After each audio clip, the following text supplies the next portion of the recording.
Hello, everyone. I hope everybody's doing good. It is Monday Night Live. You are in the right place. I'm Katrina, and this is Sow and Tare.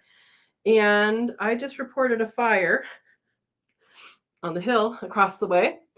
Fire truck went by this way, and so now they're going around to how they think they can get to it. If it is a slash pile, it was not reported in like they were supposed to. Uh, so hopefully no one's going to come to the door. But if someone comes to the door, it might have to do with that. So because I reported it. I don't think they're going to, but I figured I should get it out of the way in case it happens. So, anyway, there we go. So let's see who's here. My goodness, you guys were here before me. All right, Verna's here, Vay's Place with a little wrench, and she is moderator. Awesome, awesome. Hi, Verna, welcome. PJ's here. Welcome, welcome. PJ is one of the members of the channel. She's a Katrina's Kit. And yeah, we made some pretty cool stuff. I should actually show you these things, right? Maybe we'll have an intermission and I'll go get the knots. I'm not going to show you the pumpkin pie because it's in the outside refrigerator. But we made turned challah into, instead of doing a braided bread, we did knots. So they're little buns basically made with saffron. So that's pretty cool. We are doing a Cook With Me live on the Sunday before Christmas. Hey, if you don't like the date, you got to show up to the event so you can change the date. We decided on that date, which is 21st. I knew this, which is winter solstice. So winter solstice will be making eggnog and Christmas cookies. So we are going to be doing kind of like a cookie exchange. So I have requested people on there, and I'm requesting here, and I'll make a post for members. But members, if you are going to be with us on the 21st, go ahead and send me your recipe for cookies, and we will make it. We're going to have a cookie party, make all sorts of cookies. The one caveat is it cannot be something that you have to refrigerate overnight. We have to get it done in one day. So we're going to have eggnog and cookies. So that sounds like a party. You still have time to join. The description down below has the link to join. There's also a join button. And we have a lot of fun. It's Cook With Me every month. All right. Welcome, PJ. Aaron's here. Welcome, Aaron. Aaron is also a member. Well, Guido's Family Farm is a member. So you, if you're not doing anything on the 21st, you are now. Welcome, Aaron. All right. Everybody's saying hi. Ooh, Verna has a good question for Aaron. Aaron is of Aaron and Christina from Guido's Family Farm. And she says, Aaron, do you have any specials for the holidays? We'll see what his answer is. Yeah, I don't know if it's a slash pile or not. It's kind of acting like it might be, but it wasn't called in. And when you burn slash piles, when you do like a prescribed burn, you're supposed to call it in, and it wasn't called in. So we'll see. I called my neighbor across the way. I'm like, hey, do you see the fire behind you, or is it blocked by another hill? He's like, I don't see anything. So he came over and looked. He's like, oh, yeah, there it is. So I said, I'll let you know if it gets out of control. It comes down the hill. Oh boy. Welcome, Dawn. Dawn says, been waiting to hear your voice to flip back over. All right. You're multitasking. Ooh. So Guido's Family Farm. Verna, you can put his link on there if you'd like. Aaron has an answer. He has sales. So he has a 30% off sale and releasing several new colors. So if you haven't checked out him and his farm and Christina, they have quail and they have some pretty cool colors. And personally, I like the jumbo wilds. That's probably when I get quail again. That's probably what I'll have. I actually think their colors are pretty cool. I know people are all about all these different colors, and I actually like the original. In case people are wondering why it's called wild. Wild is a color name. Wild it's the wild type, and wild type is the color that they have originally. So it's the color they have in the wild when they were wild. And that's why it's called wild. It's the wild type. And all of the colors that are on a Coturnix quail come from that wild color. There's mutations that happen. There's genes that get turned on and off and all that stuff. So all of those colors are hidden somewhere in there until it mutates. So pretty cool. Thank you, Erin. All right, Farmel's here. Welcome, welcome. Farmel says good evening. Good evening. All right, people are saying hi. All right. Dawn's going to make a pie on Wednesday. You know what? We made pumpkin pie this time around, and PJ made a pumpkin pie in a casserole dish, I'm pretty sure. But it turned out, didn't it? But I made pumpkin pie. I made 2 small pies and one regular size pie. We're doing a pie auction for fundraising in town for the events in town. So that's happening tomorrow. But I tasted a slice from the one I'm going to bring to my parents, and it was really good. And so if you haven't bought a pie pumpkin yet, my personal advice is to not buy a pie pumpkin. If you have other pumpkins available, buy another different kind of pumpkin. This one was pink dolls. Is that what it was? I think that's what it was. Pink dolls or pink doll. Anyway, it looked like a Cinderella pumpkin, and was pink. So that is really tasty, and you can use a whole slew of different kind of, winter squashes. So there you go. All right. Food Force here. Hi, Howie. Welcome, welcome. Good evening, Katrina and fellow Earthlings. Good evening. Verna's making sweet tater pie and cheesecake for Thanksgiving. Awesome. I love cheesecake, but I like plain cheesecake, unadulterated cheesecake, real cheesecake that takes a long time to make, but very little effort. It's so good, guys. I don't know if I have a video on cheesecake. I don't think I do. Do I? I have one for flan, which I want to make that again soon. Maybe we'll do that for, is flan a good thing for Valentine's Day? I don't know. We'll figure it out. We need to get off the dessert thing, though, at some point. We don't want to get stuck on dessert, unless you guys want to. All right. Guido's Family Farm here also. Hi, Christina. So Christina, Guido's Family Farm, also a member. And yeah, if you're free the 21st, noon 30 is when we're starting. We're going to do eggnog and Christmas cookies. So yeah, submit your Christmas cookie recipe. All right. Erica's here. Erica is also a member. Erica was there for our Cook With Me Live last time and has convinced me that I need to get an electric kettle. Hint, hint, send me what you have so I can look it up. All right. All righty. Thanks for putting Guidro's site, Verna. Dawn says, I have 40 eggs that ship today and a batch in lockdown for Thanksgiving. It will be a fast incubator cleanout. Yeah, a little bit. Aaron says, love jumbo wilds too. Egyptians are great. I had Egyptians too. I like Egyptians too. I really enjoy my Egyptian fee from my shire. I had some Egyptian fees and they were really, really nice. I find between the Egyptian and Egyptian fee and like as one group and the jumbo wilds, they had pretty much the same temperament and stuff. The jumbo wilds did get for that line did get a little bigger. But yeah, I like the fees as well. I had those. The ones that I wasn't as far as like color and able to like tell boys and girls readily, like right away, was the golds, which is Aaron can tell me what they are. Or Verna or anybody who has quail here. Manchurian and I think it was like Manchurian and something.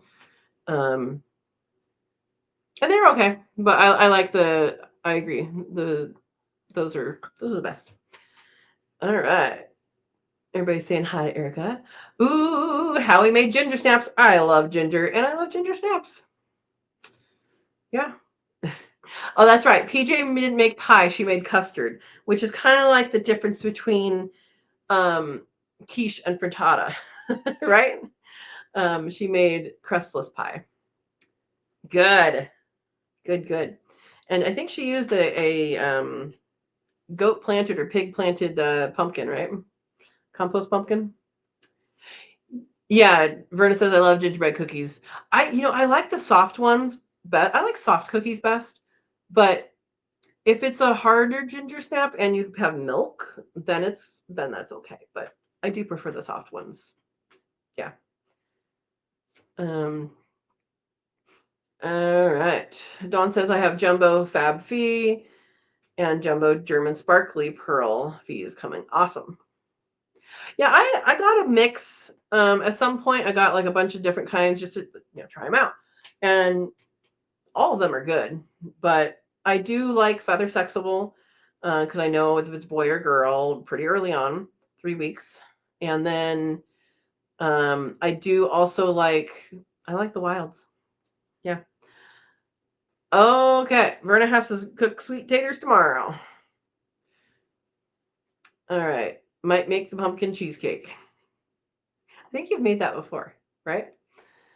Dawn says, have to work tomorrow. Can't do much until Wednesday. I cooked today as well. Kerps brand. It sounds like it's burping. KRUPS. You look that up. KRUPS. What is it called? Electric kettle. All right. I will look into that. Oh, there's a bunch of different ones. What kind? Yeah, so I made pumpkin pie to bring.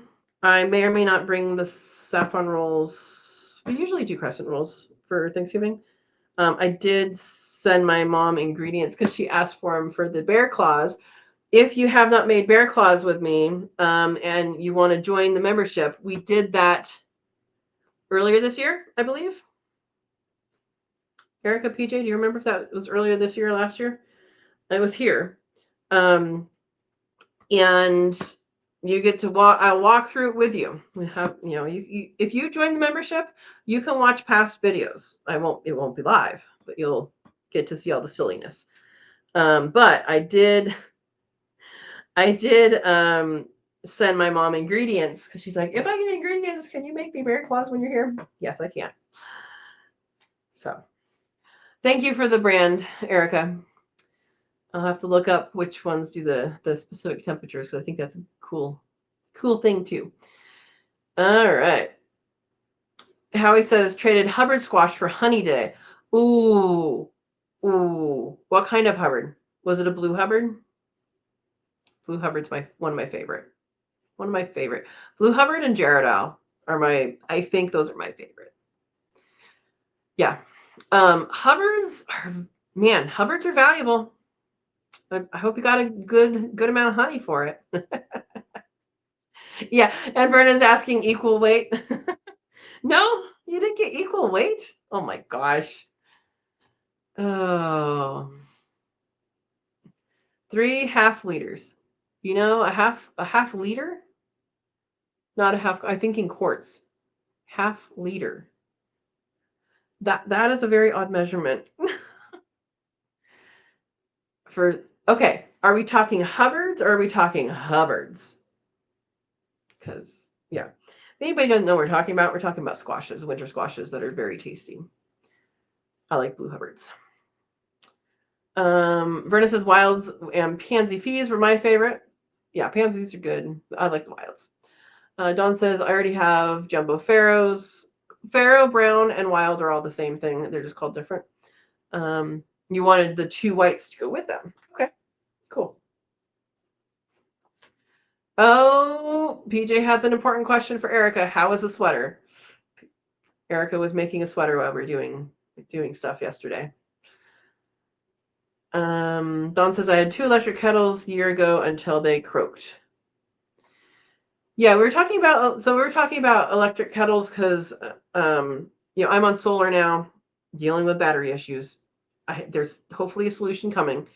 But the range takes a lot, and I like to have tea or like to heat up water or different things, and it's much more efficient to have an electric kettle. And I've been pulling away from that for so long, and I don't know why. But I think I'm going to be doing that. So I have a brand now. I'll have to research what's on there. Yeah. Try to go energy efficient. All right. Erica says, going well, working on the second sleeve. And then you have the collar left after that? Ooh, how many rows in? There you go. Blue Hubbard, awesome. Big one or little one? 6 out of 56. You're almost there. Erica. Hey, Misty's here. Welcome, neighbor. Howdy, neighbor. Misty has some bears on her property that she gets pictures of. And hey, I might have the same bears. Welcome. All right. 500 milliliters for 3. Again, you're talking, I think milliliter, I think test tube. I'm thinking of test tubes of honey. Oh boy. No, I know. So 3 half liters, by the way, is 1.5 liter. Oh, it's just funny. I always think of, because people sell them in like what you're supposed to sell them in the glass honey jars that have the bumps. That's like the official what you're supposed to.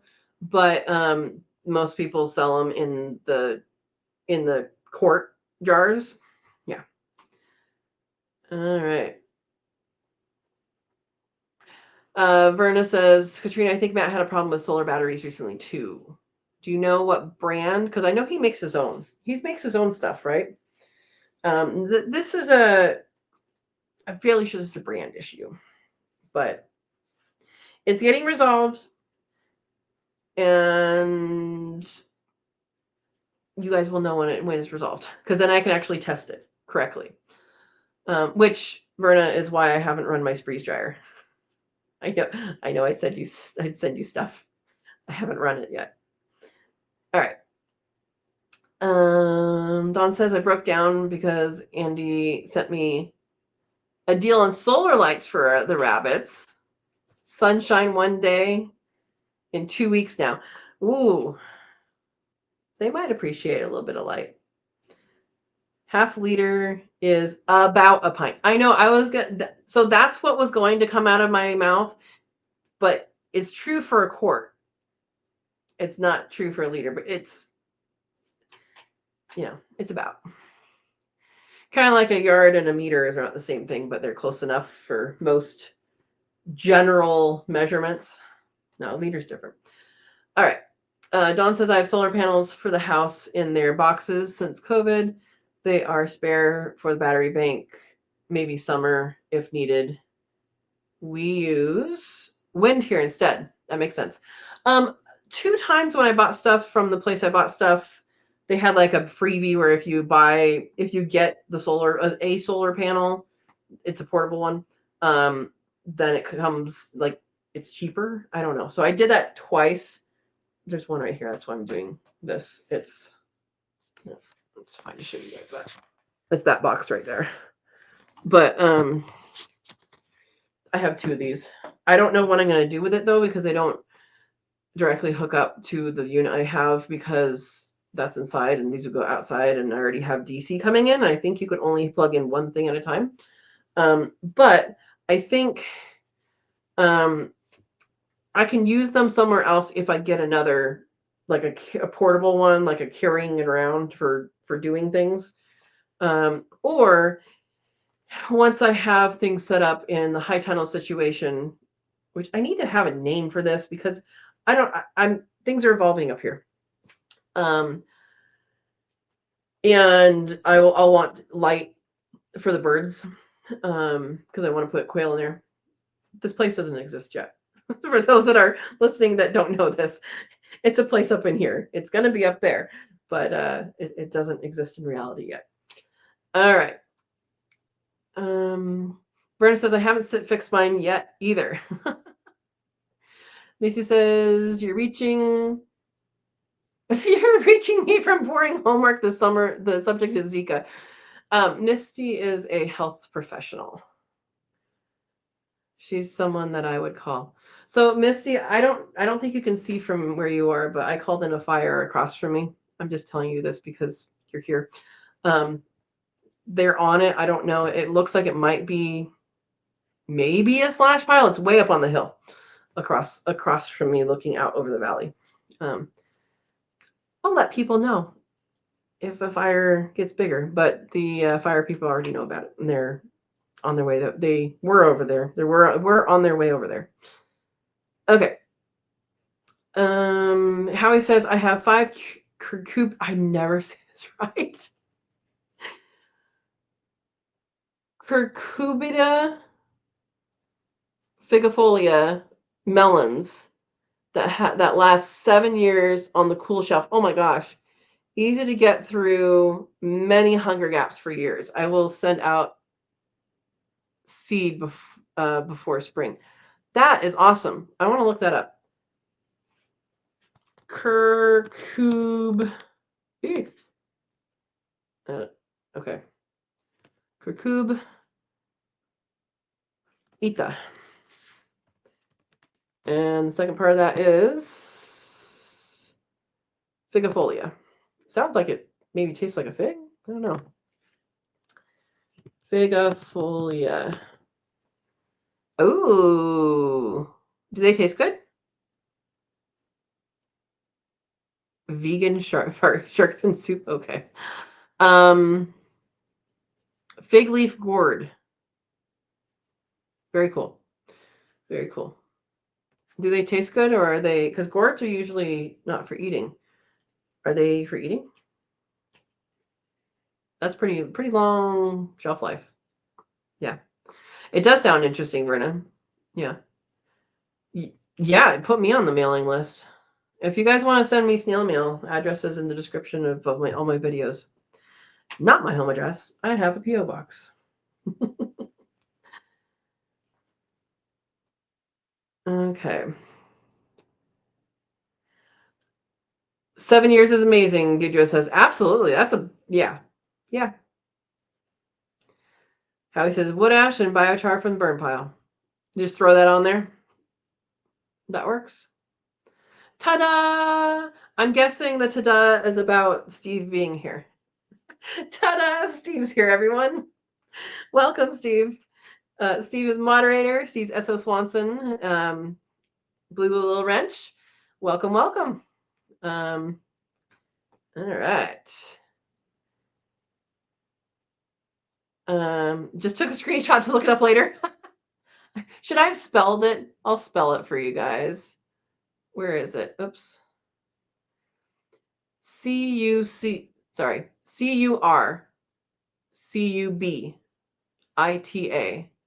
space FIG. Oh, sorry, that's A. Let me start that one over. FIGAFOLIA.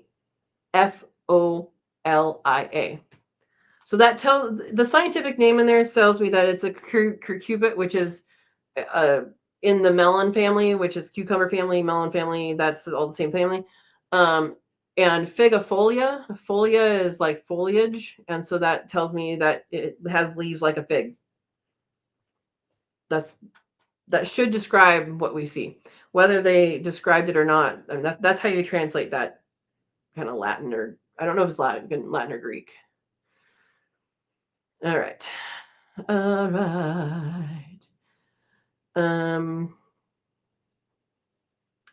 Where it says, pick a plant day, crazy plants in my garden. Chilacayote?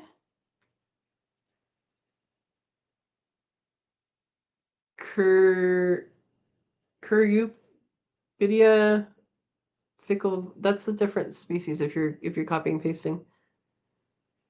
Type of squash with long, fibrous, and sweet flesh, used in both savory and sweet dishes. So that's a different scientific name. But hey, they might both be. The leaves look like fig leaves. Exactly. There you go. Missy's asking, are you enjoying any good mushrooms? I have seen mushrooms, and honestly, my next door neighbor this way, who you know, he's the one to ask for that. He went mushrooming somewhere else and found white chanterelles and shared some of those with me. Those are very good. Chanterelles I'm used to are the orange ones, but white ones look exactly the same. They're just lighter. But yeah, that guy, you know who he is. Verna says the young fruit can be used like zucchini, while mature fruit often candied or made into jams. Interesting. Thank you, Steve. So you put my mailing address, my snail mail address on there. Thank you, thank you. Okay, yes, tastes awesome, and many dishes may be made. Powerful diuretic. I love how you just added that on the end, Howie. Powerful diuretic. Powerful like green cabbage is supposed to be, or powerful like you should be near a bathroom. like is this a cleanse or is this a little bit. Oh. All right. Don copied it. Awesome.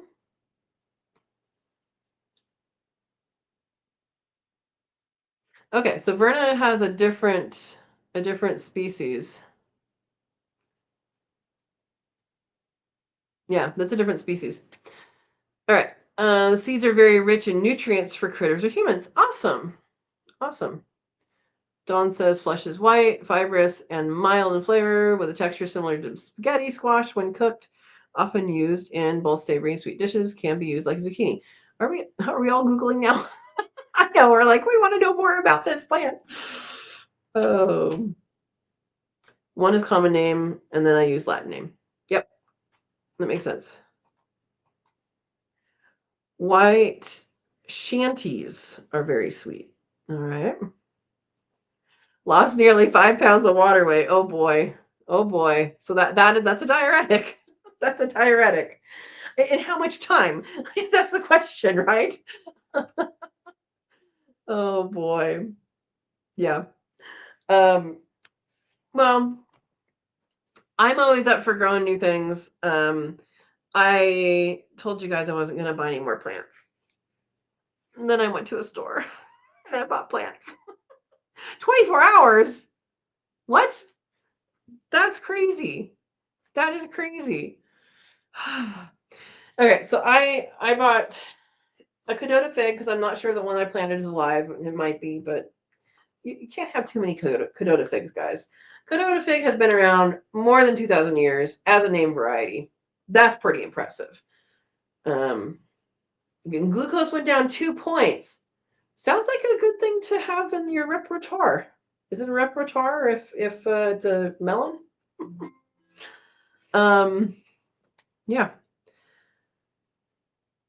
Oh, people are sending me pictures of things. Yeah. Well, that sounds like an interesting thing to know more about, for sure. And actually, maybe what I should do is just put it right here. There's the spelling. Yeah, you have in your arsenal. There you go. What is repertoire? Oh, goodness. Yeah. Well, baby bunnies are doing good. Both rigatoni and ravioli, their babies are doing good. Both of them lost a baby. I had a lot more. Part of why today's video went out late is because I had too much footage. It was over an hour. I am gonna have. I did actually get on video, and I haven't gone through it yet. I set up my camera to. I caught the very first mouthful of fur rigatoni had placed in her nest box. And so from that moment to after she had her babies, I have the whole thing from outside the hutch on video. Now, I don't know what all you can see, where all she goes. I haven't looked at it yet. But that's going to be a video. I'm going to make it a video. It might be a long video, and it's just going to be like, hey guys, if you want to see this, here it is. Because I think it's interesting to watch them from start to finish. I can fast forward part of it, but I like to watch it from start to finish. I like to see that. If you want to see a bunny building a nest, it's like 45 minutes long or something like that. One of my very first videos, Tortellini, who is all of my females' mom, she built a nest. I put the hay outside and she brought it into the nest box. So now I just stuff the nest box with hay. But before I put the nest box in there, put some hay in there, and I was amazed at how much she put in. So if you want to watch a long video that I think it's like Bunny Makes a Nest or something like that. It's like my second or third video that I did. But that's these ladies' mom, Tortellini. And yeah, but I have that, and then I have some, back and forth stuff with the animals. So there'll be a couple standalone rabbit videos coming up. Tomorrow's video is we're going to go back to camera trapping. So if you have questions about camera trapping in between, like, okay, watch some stuff and then you have some questions and then you want to watch this, then go ahead and ask those. You can ask anytime, but that is the I'm going to have at least one more. I haven't recorded it yet. I thought I would have by now, but that's almost the end of the series as far as like the how-to series. But it talks about mobile cameras. So like I'm going to set this here and then I'm going to move it over there, Okay, Howie says he grew a lot of squash and melons on the hugelkultur mound. Yep. They like to be up high. I mean, that's why they say to make a little mound, but hugelkultur. Okay, so for those that don't know, hugelkultur. I don't know why it's called that. I think it's like German or something like that. It's not English. It's usually a mound that is a bunch of random things: sticks, grass, leaves, twigs, logs, all of those things, and then you put soil over that. And you plant into it. And what happens is throughout time, the things underneath decompose. And as they decompose, they become soil, basically. They become compost, and the compost is at the root level. So you have this highly nutritious, and in the beginning at least, highly aerated system. Thank you, Erica. German means hill farming. And you have this very nutritious system that will be nutritious for a very long time. And you can keep adding things on the top of it if you'd like, but it does have access to the nutrients down below. I did this in California, not necessarily a hugelkultur goal, but I needed to get rid of a lot of California poppies that I needed to pull because I was putting in something. And so I pulled them and I just put them down and then put soil on top of them. And I'm sure that broke down very, very quickly, but it breaks down, at a good rate if it has the sticks and the twigs and the logs and, tree stems, trunks, and all of that. So I don't know what's going on with my shirt. I'm sorry, guys. Yeah. So there we go.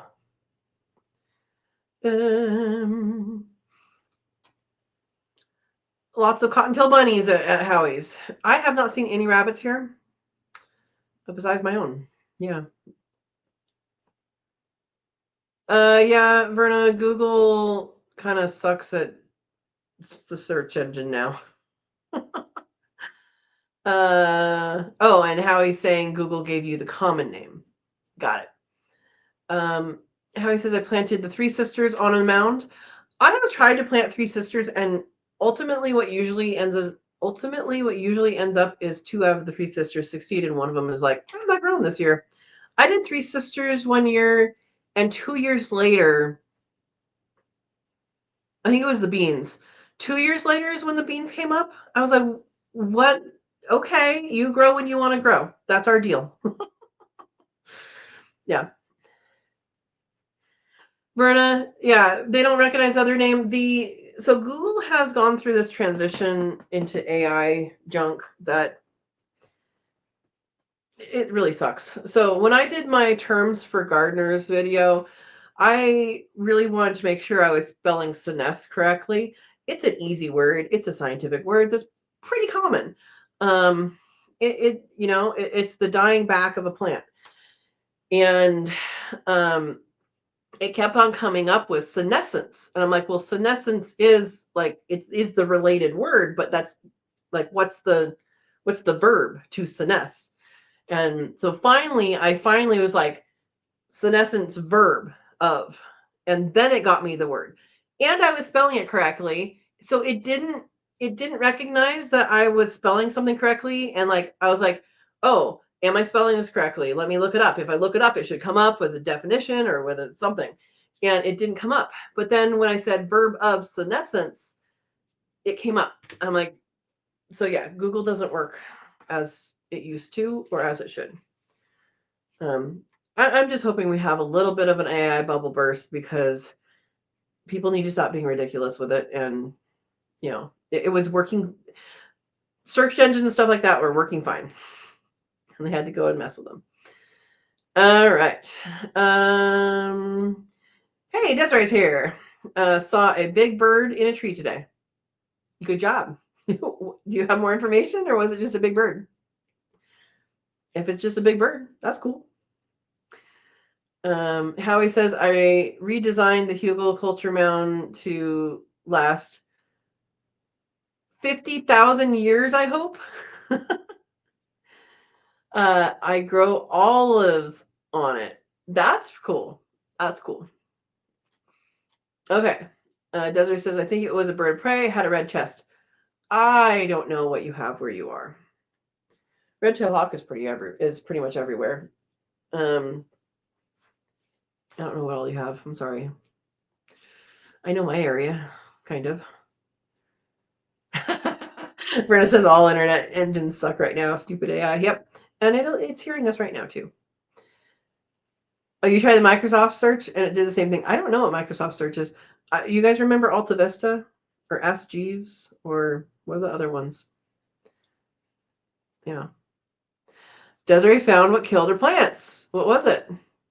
Some sort of worm. Worm as in nematode? Nematodes, they have stuff to get rid of nematodes, and there's also, if you plant marigolds in that soil, it can, the roots of the marigolds repel nematodes. I don't know if it kills them or not. I used to know this stuff, but I don't anymore. It at least repels them. And so that will clean out that soil after, I don't know, a year or two. Yeah.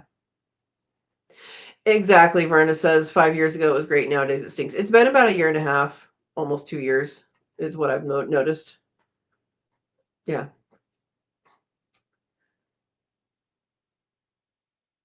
A gray caterpillar grub thing. Yeah, there's a lot of gray caterpillar grub things. It's great to know an entomologist. Entomologist is someone who studies insects. It's great to know an entomologist in your area. A pill bug. Is a pill bug the same thing as a potato bug? Same thing as roly-poly? They have harder shells, though. Yeah. I don't know. Okay, so that is what you're talking about. They have so many names. Yeah, but a caterpillar and a grub, like soft. That's telling me it's soft-bodied. I don't know, Desiree. I don't know. Steve says we had this roly-poly discussion previously. We will agree to disagree. I believe I proved it with pictures, so I don't know. I don't know, Steve. Oh boy, how funny. All right, I'm just gonna ask this because it's something information that I need to know, and I figure you guys are a pool of people that I know that from all over the place that I can ask this to. Does anybody have recommendations or unrecommendations for either brands or types of things like refrigerators, ovens, dishwashers? I know I'm going to replace the refrigerator. I think I probably should replace the dishwasher for energy efficiency, but because both of those are really old. But last time I bought a dishwasher, it was fine, but I don't know what's out there now. Anyway, if anybody knows pros or cons of these things, I do have a tip for anyone looking for a dishwasher. Bring your dishes with you so you can load them up and see if they fit, because that's important. All right. Desiree says, "Ooh, I'm doing a little experiment." Are you going to share it with us, or are you just telling us that you're doing an experiment? Is it an experiment on us? Okay. Steve, who I know knows these things because he works in customer service. Oh, this later on.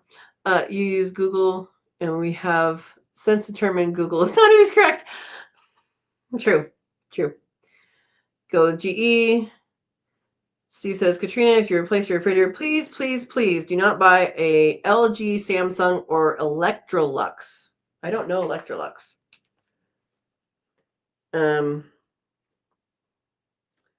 going to put these down.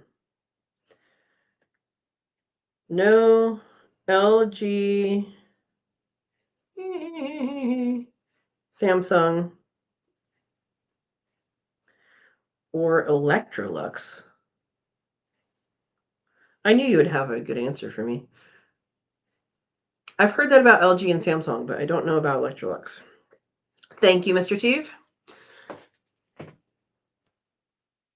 Okay, and GEs I've had good experience with. I've also had good experience with the brand for Best Buy. I don't remember what it's called right now. I remembered it yesterday. I have a freezer. I have a freezer. I have 2 freezers with them, and that's good. But yeah, I'm wanting to get one that has the refrigerator up here, either like this or like this, and then the freezer on the bottom, without wasting a bunch of space on junk like ice and water. Yeah.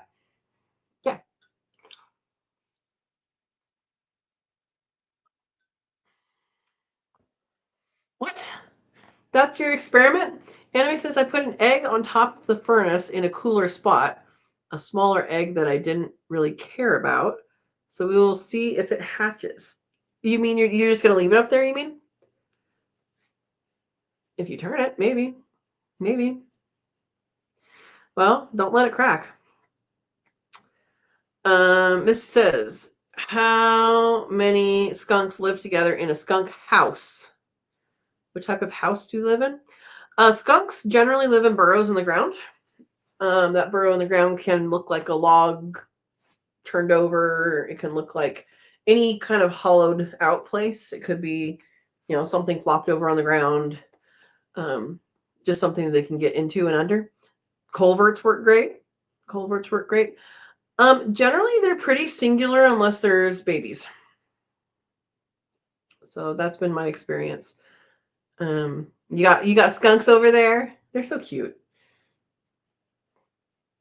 Yeah, they're usually singular unless they have babies. Although the kitty cats make friends with them too. I know Mr. Ringo was, at least last year, he was friends with a skunk. Steve says, well, they are high price, not high end units. They will only last a year. Their compressors die quickly. This is a French door, but there's also this kind. I'm saying I don't care which one I have. One like this or one like this. What do you want me to say? A French door or is this a right-handed door? A right opening door? This is my right hand. I don't know what you guys are seeing. If it goes back or not. Yeah, Verna says, I think it's funny. Skunks will run with cats. I think it's more that cats will run with anything. Honestly. Cats, I've seen cats with skunks. I've seen cats with foxes. Ringo has a fox friend too. He's a very friendly kitty. Yeah. Okay. Steve says, bottom mount, 1 refrigerator door. French door has 2 refrigerator door. They both have freezer at the bottom. What? Let me read that again. Bottom mount, 1 refrigerator door. French door has 2 refrigerator door. Both have freezer at the bottom. Oh, this is a bottom mount? Okay. Anime's seen cats with squirrels. Sometimes they don't eat their prey. Most bottom mount doors are reversible in a refrigerator. Most, but not all. And I found that out with this freezer that I have in the pantry. The refrigerator freezer that I have in the pantry. But yeah. All right. Verna says, I witnessed cats and skunks playing. The skunk came to where the cat lady fed the feral cats. Yep. And they would play together. Yep. Yeah, they'll play with lots of things. Anime says the squirrels really like to play with the cats. Until they bite too hard. Yeah, Ringo brought home a baby ground squirrel one time and it got away. So, it got stuck on top of the foam pole. I don't know if it actually got away or if it got eaten in the middle of the night. It was still there at midnight. I know that because I actually got up and I woke up at midnight and I'm like, I can go see if this thing is still out there. Yeah, Steve says our cats eat our squirrels. Many skunks at Misty's. I haven't seen skunks this season yet, but last year before this time last year, I saw a lot. Have I seen skunk? I think I saw one when I was driving one time this fall. Yeah. I like skunks. I'm not offended by them. I figure you don't scare them. They're not going to spray you. Yeah. I think they're super cute, especially when they're little babies.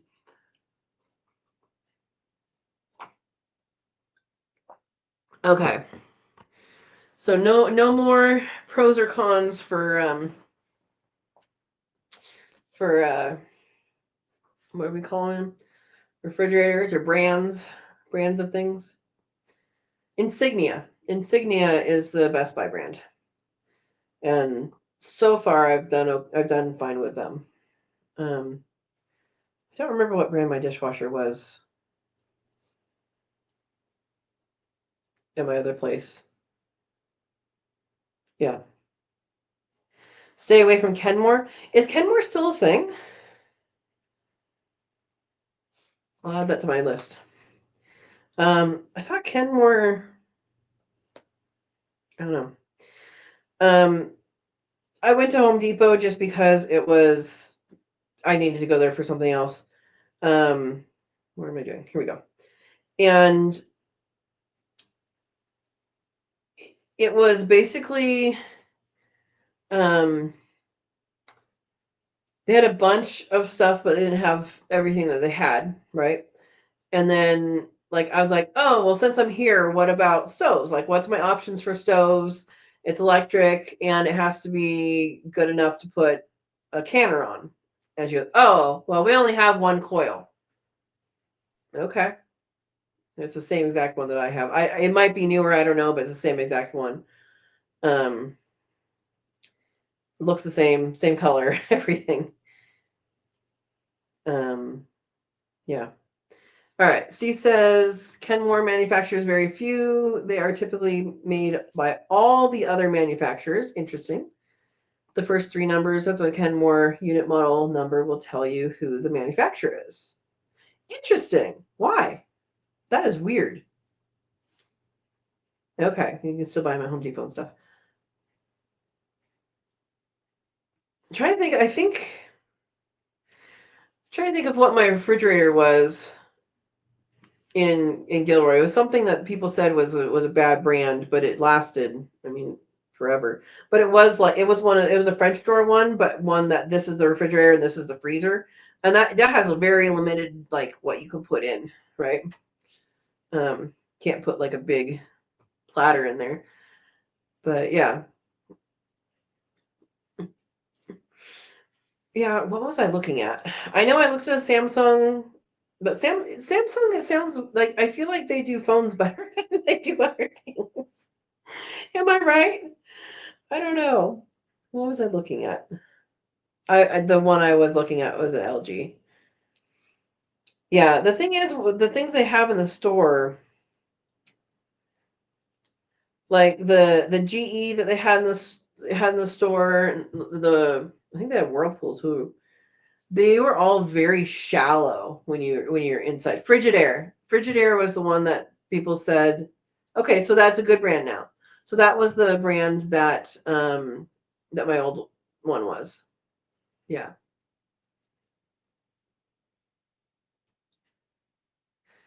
Oh, so Kenmore is a Sears brand model, a store model, like no name brand. Okay. So Frigidaire is a good one now, huh? Oh boy, Zika's calling Misty. Good luck with your studying. She's working on a degree. Good luck. I'll let you know if the fire progresses. Fridge, Frigidaire. Okay, adding that to my list of, let's say, yes, and these would be good to get, is Frigid Air and GE. Probably Whirlpool too. Does Whirlpool make?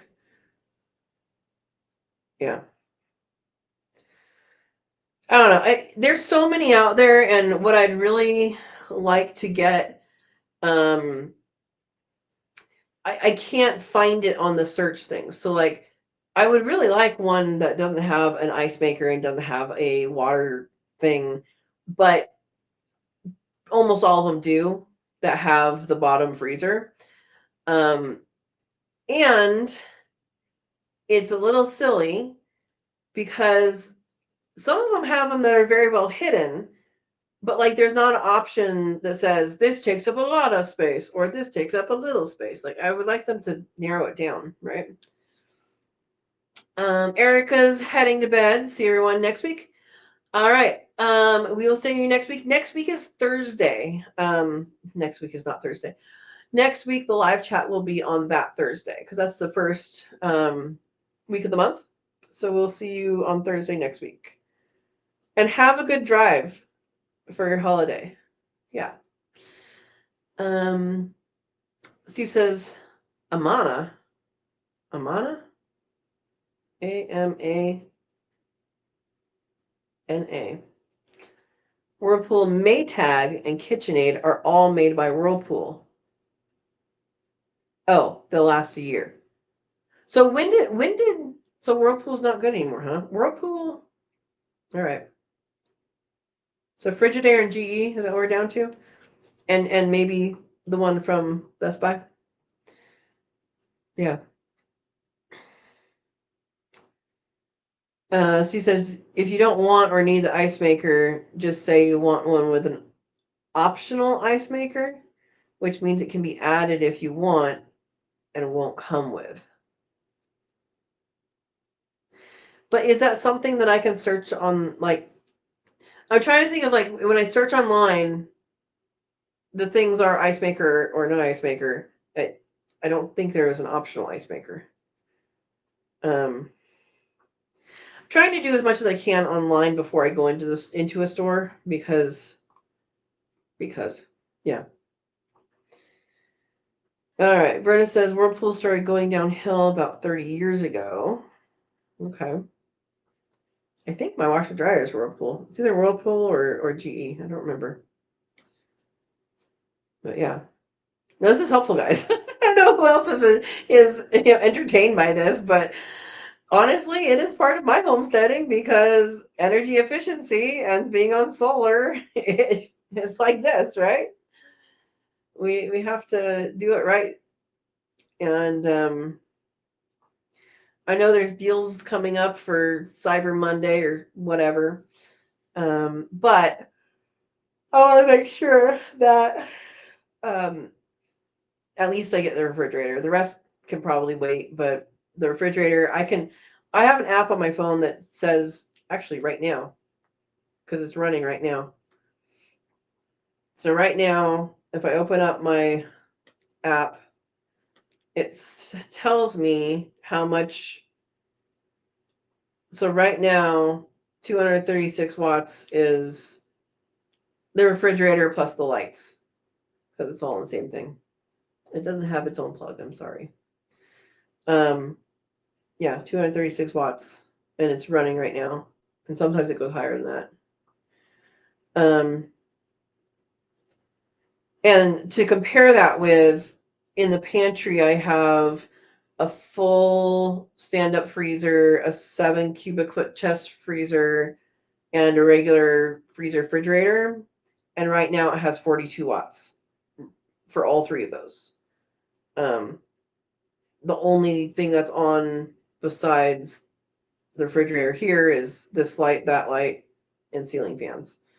That's on the same as the refrigerator one. So it's a significant enough thing that getting a newer one, and quieter, but getting a newer one would be good. Yeah. All right. Steve says you would search for an ice dispenser, select no for ice maker, select no. It would be a search option on any refrigerator. What? I don't know. You would search for ice dispenser. Select no. I'm going to take a picture of what you said and it'll make sense later, right? All right. We're going to say that's going to make sense later. Does my refrigerator set inside a cubby? No. No. So I can do, right now it's 30 inches, but I could do 36 inches. And it could go, something the lady at the store told me is that, and I pointed out actually, so the height that tells you it's at is not the height for the whole depth of the fridge. It's only like by the front. But if it was for the whole front, it would be like 69.5 inches, which I could make that 70. I can move the cabinet above too. So if we say 70, because that's going to be most of them, I could make that work. So yeah, but it's not a cubby. It's just there's a cabinet above it. If I needed to move it or shorten it somehow, I could make that work. Yeah.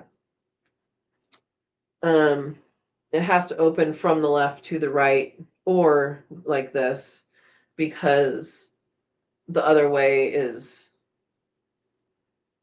it opens into the walkway basically, that way. So yeah. Yeah, so it has, on the left hand side is cabinets, and then but not all the way out, and then counter, and then on the right hand side is nothing. So yeah, there's a lot. Yeah, so right now it's 30, 36 would be fine. No matter what, the light switch is going to be behind it.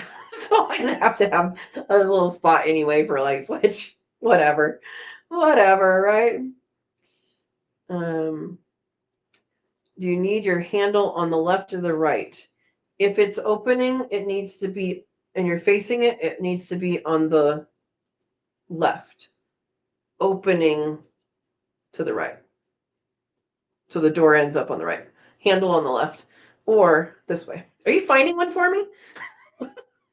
Do I have my own personal shopper? That'd be great if I did. Yeah.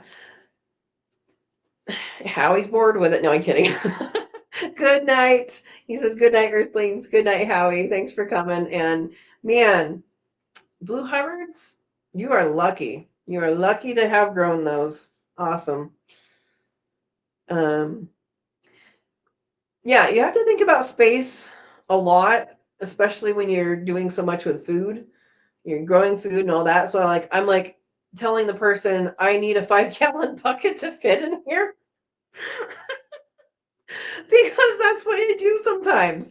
Sometimes, oh, I just picked a bunch of of something.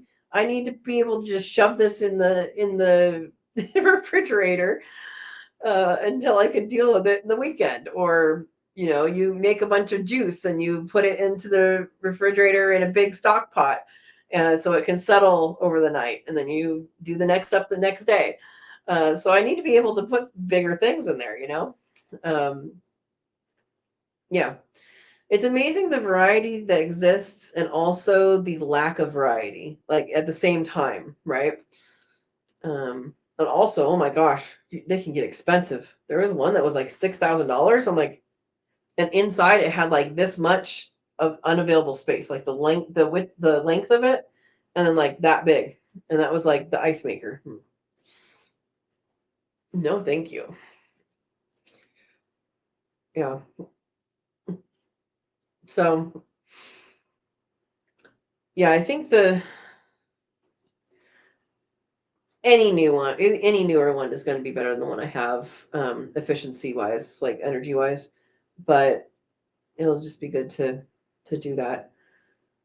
And hopefully someone local will want this for maybe a couple $100 or something. Um, because that works. That works. Oh, you guys want to hear something exciting? Well, the refrigerator just now stopped talking. That's not the exciting thing. Smilo laid another egg this morning. I don't know why she thinks fall is the best time to lay eggs. She laid part of the summer randomly, and now she's like, yeah, I think right now is good. I'm like, good girl. Good girl. Yeah, so Smilo is laying some of the time. I don't think it's over after. I did not observe that. I observed her in the nest box this morning, um, but I collected it this afternoon. Yeah, because she isn't heat stressed. It didn't get hot this summer. We didn't have that much heat at all. Um, the summer before it got hot. We had, we had the high heat days, but it's been a long time since that. Yeah.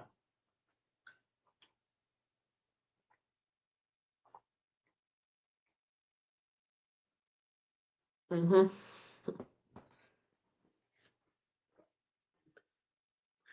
So, yeah. Um, she's laying an egg a day. Mama Kitty, I haven't gotten this on video yet. Mama Kitty has come up to me twice now when I'm just out in the world where she's comfortable, and I put my hand down to her and she bonks it with her nose. And then today she actually was hesitant and then came up to me, and I actually pet her while she was on the ground. And I was a giant. So up until that point, I've only pet her up on the feeding area because she's, this tall to me. Yeah. Yep. Brenda says she is reminding you that she is still good for occasional surprises. You know it. You know it. Yeah, she's giving me her belly sometimes too. So it's pretty cool. Um,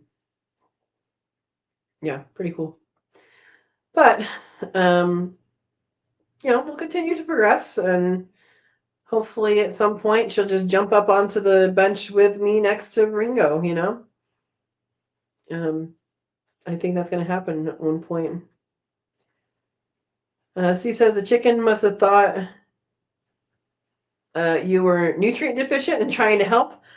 The thing is, I just bought 3 dozen eggs from the neighbor. I'm not annoyed. I'm just like, really now? After you haven't laid for so long? She's laid, I think, 3 days in a row. Yeah, pretty funny. Rose says, I was talking about the chicken. She's telling you she's too old but not dead. Yes. Yes. Smilo the chicken. Overaptor's just there to, I don't know, cheer her on. Yeah. So yeah, she's still going. I am surprised that Overaptor stopped completely and that Smile has been going this much longer because they're exactly the same age. They were hatched out on the same day. They're exactly the same age. So, but they're different varieties. Smilo is a barred rock and Overaptor is a Buff Orpington. And my most productive layer was Rexy, and she was a barred rock. She's now buried under a tree. But yeah. Steve says, I have a cat that does not like to be touched, but if you can grab her tail for a pet, she'll rub on you and wants pets. But if you reach before the tail touch, she will run. Oh, that's the permissions, huh? So funny. Yes, but Overaptor laid more often when they were younger. I don't think so. No, it was Rexy that laid more often. Overaptor is the one that she's the fluffy yellow one. She's the one that went broody a lot. Yeah, she went broody a lot. No, Rexy's always been the one that laid more. Yeah, she laid through completely through the first summer, almost completely through her second. I mean, winter, almost completely through her second winter. Yeah, they're getting to be old gals. Old gals. Once I get this electrical stuff figured out and have another electrician out to finish up, I will want to get eggs to hatch. So I don't know how shipping works. I was hoping to get some eggs from Guidrose. They're still on. I don't know what summer shipping looks like or what shipping in Oregon looks like, because at least the post office, everything has to go through Portland, which adds time. But I know there's a way to get chicks here, so I don't know where they come from. I can be your test run. I'm not ready for them yet, though. Yeah. I guess that's something to highlight is being ready for things before you act on them can be pretty important, both in the garden and with animals. Yeah, it can all be very important, for sure. Aaron's still here listening. I ship your way quite often. Awesome. All right, I'll let you know when I'm ready, and I'll send you a check or send whatever. Credit card, right? Isn't that how we work these days? Oh my gosh. Well, good. Good. I'm glad that's working for you. That's awesome. Exactly, Brenna. Have the foundation built before you get the things in motion. Exactly. Yeah, because when you have, I've had this idea for the high tunnel up on the hill for since I looked at the place, really. But it's taking shape in a different way. Western Union money order. Sorry, that was me doing a telegraph.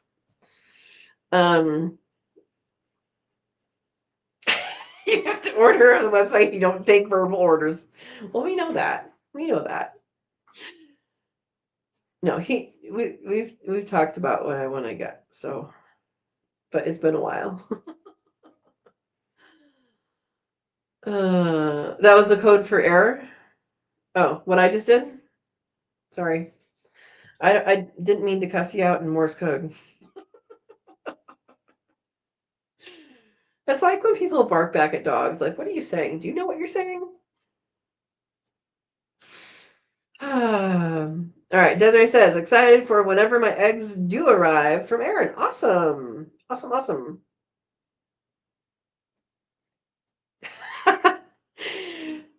Thank you, Aaron. Aaron says, Steve, I might be able to make an exception. We have our plan. Just waiting on Katrina to be ready. Aw. You did Morse code for a living, Steve? I did not know that. Did I really just say error? That's really funny. I don't know if I can repeat it. That's awesome. Is it Morse or Morse? It should be Morse. Why does everyone say Morse code? We just add an I. Is that because it's not an English word and we have trouble? Well, horse is spelled the same way. We don't say Horace. Horace the horse. Oh boy. Um, sorry. I was just gonna relate it to like, is Morse? I'm guessing it's Morse. Yeah. What language is Morse from? It's not English, right? I don't know. Anyway, I was going to equate it to Spanish speakers that talk and say a word that starts with an S, and they always put an E in front of it, and they don't even know. That would happen with my ex. He always put an E in front of it, and he didn't even know he was doing it. I'd say, yeah, you started with an E. What? Yeah. Oh, okay. It was developed by Samuel Morse. Okay. That makes sense. That makes sense. There's kind of like Morgan Hill, south of the Bay Area, California. Morgan Hill, the town, is not named after a hill. It's named after a guy whose last name was Hill. There is no hill in Morgan Hill called Morgan Hill. Yeah. And San Martin, some people say San Martin, which kind of is correct because the guy's last name was Martin, but as soon as you put a San in front of it, it becomes Martin. Anyway, little history you maybe didn't need to know.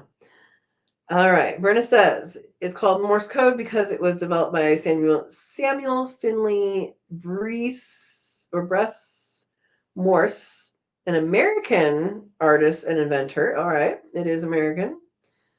Along with his assistant Alfred Vail in the 30s and 40s, 1830s and 40s. Vail. They should have called it like Morse Vail. Or Vale Morse, like Vale Morrison. Sorry. Do you know what I'm trying to say? I'm doing a play on words. Okay. American artist and inventor. Okay. Alfred helped expand it and did the special characters. And anime. Desiree, you may be cussing someone out. I don't know. I don't know. So, Steve, do you read that like you're reading a book or reading like Braille? Obviously, you can't feel it, but is it like that quick, or do you have to like think about it now? Oh, she forgot her spaces. Run on sentence. Run on word. Oh boy. It's one long word. That's all it is.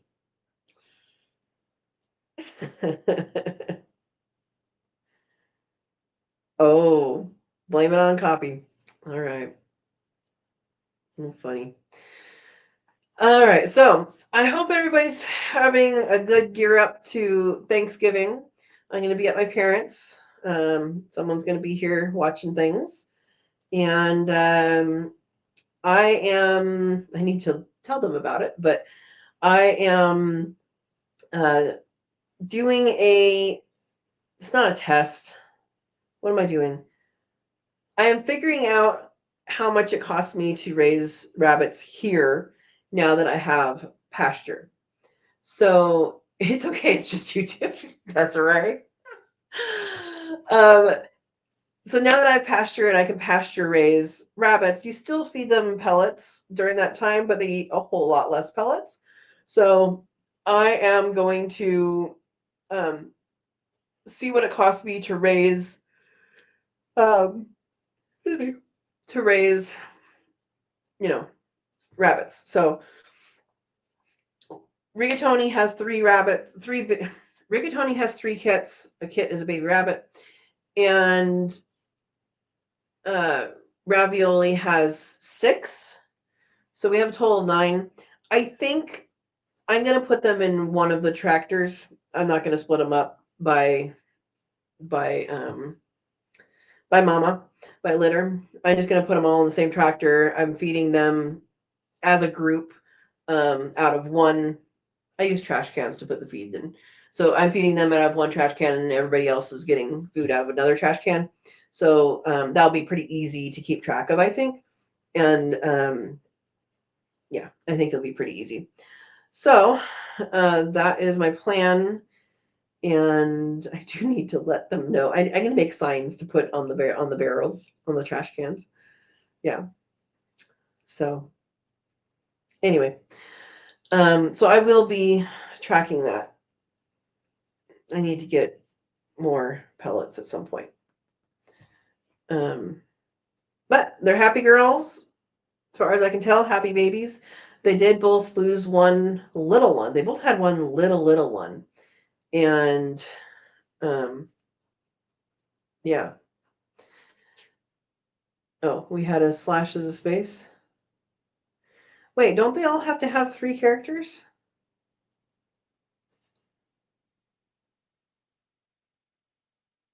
I guess I don't know. Not that I guess I don't know Morse code. I know I don't know Morse code. Anyway, Verna says this will be a very interesting experiment. Yeah, I'm hoping. So I've done it before for just all pellets, and the conclusion that I came to is, and I don't know how much I may or may not have rounded, but basically that every rabbit 0 to um, 0 to 12 weeks, so that's processing date, consumes a bag of feed, a 50-pound bag of feed. Now that includes mama. I just divide it out by the babies. I don't include mom in the division because she's always there. You're gonna have to feed her. I think I did do the math to do year round or something. I don't remember, but to feed the mom and dad basically year round, that kind of has to be calculated in at some point. But honestly, if you're just feeding one rabbit and they don't have babies, like for what it costs me to feed Percy, that's my buck. I could figure that out because it's a heaping cup um, every day. So that would be pretty. I mean, if I just weigh out what that amount is, and it's less in the summer, a little more in the winter, so that evens out. Then that will be pretty dang easy to just multiply by 365 days. There you go. Yeah. Oh, they do not have to have 3 characters. Dash is T and dot is E. Okay. I guess that makes sense because if you have 3, you don't have that many options if you only have 3, right? Yeah. All right. Clipboard's not liking YouTube. Oh, goodness. Goodness. How funny. Well, I'm going to show you guys the saffron knots because I can. And I've made challah on this before. I have a video. Challah is CHALLAH, and it is a braided bread. It's Jewish in origin, but it's often done around holidays. Well, this holiday season, basically, and Christmas, Easter, and it typically has saffron in it. and I did it with homegrown saffron. So I did it with the stuff from Gilroy. The stuff from here, once you harvest the saffron, it's good to wait and let it dry a couple months, and it cures it basically. So the flavor gets better after a couple months. So, and they can last for a long time. Let me go get that so I can show you guys.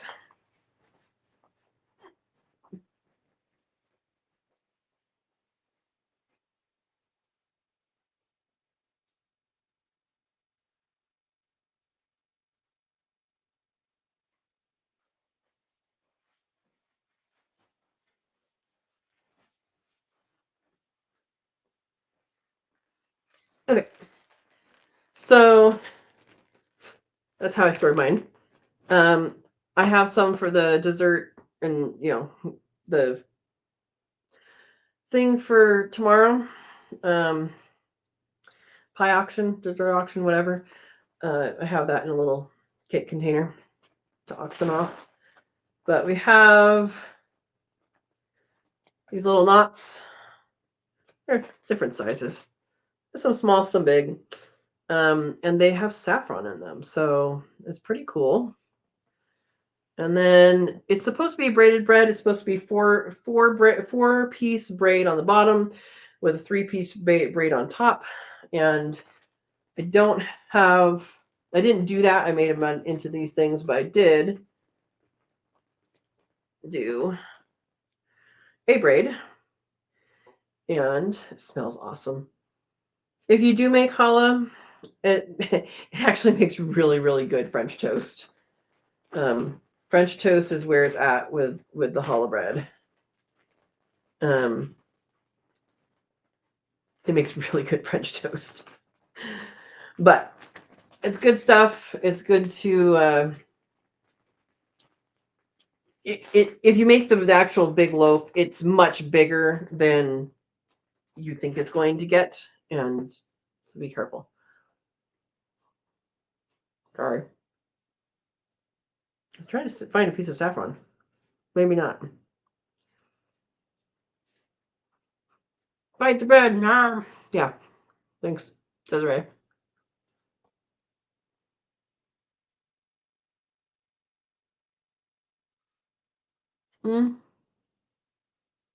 Well, the piece of saffron right there. It's just kind of red.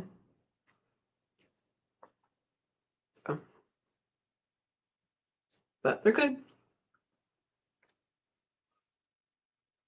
Old challah bread would make great bread pudding too. Vern says. I don't know. I think I've had bread pudding. I didn't really enjoy it because it was just mushy bread. There might be a way to make it that's better. Yeah.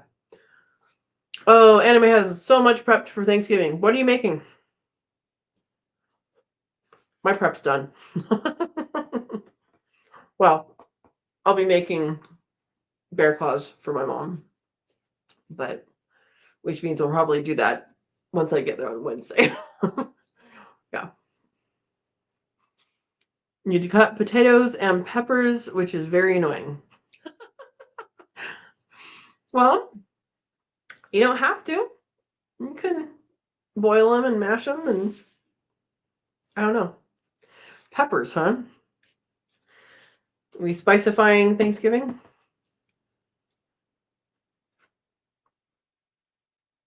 Okay. Vera says treat it like French toast. Put it in a buttered loaf pan and bake. Then it will be good.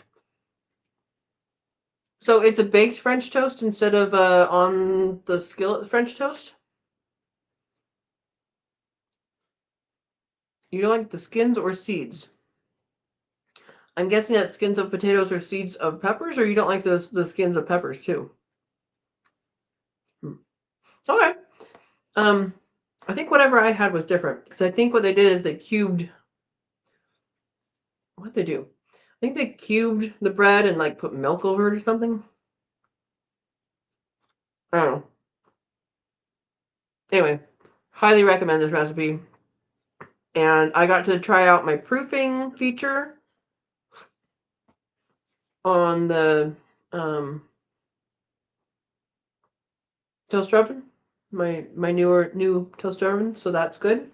And it works. Proofing at 85 degrees, because you guys know I don't keep my house at that temperature.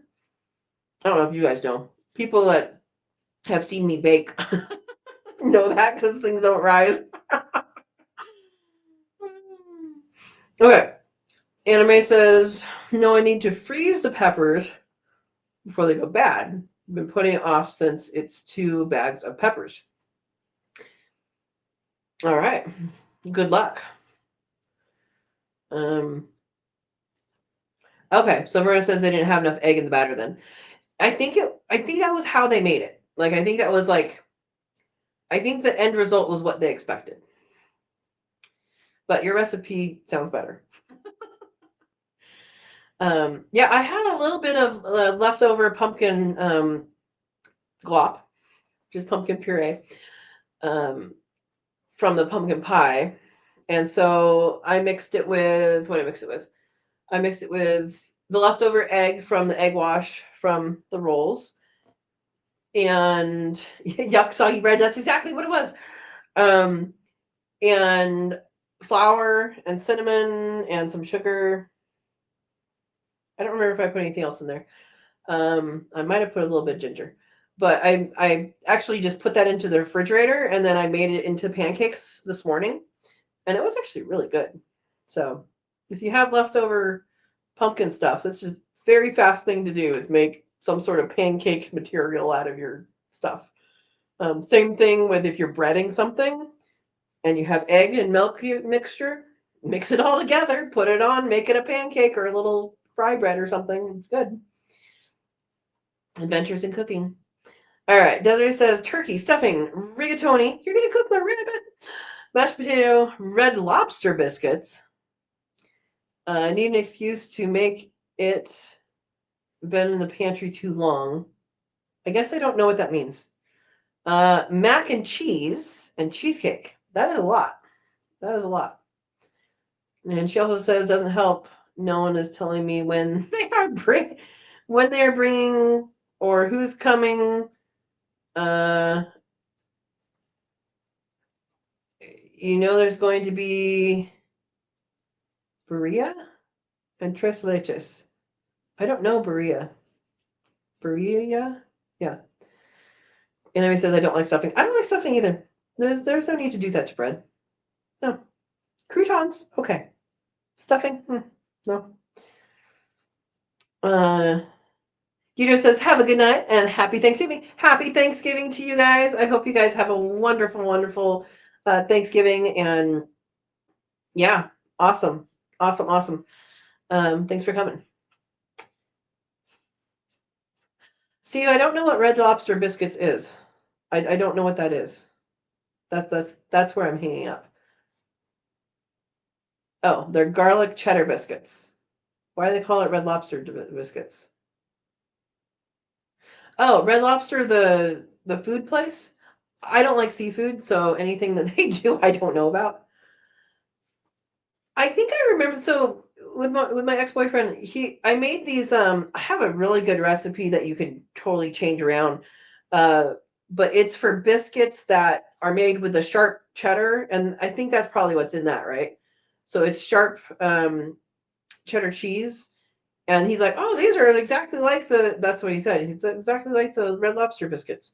And that was the flavor that he was missing, but he never liked sharp cheddar cheese. So I'm like, but you like it, the biscuit, whatever. Anyway, he liked it. But so it's a biscuit and it's sharp cheddar cheese. And then you do a bunch of different vegetables. You can do whatever's in your garden. And you cook that up. And it was in a not a Dutch oven, a cast iron magazine. So magazine for cast iron recipes. And it was on the front. And I was like, that looks good. And I looked through it. It had some good recipes in it. I'm like, I'm going to get this. So I did. All right.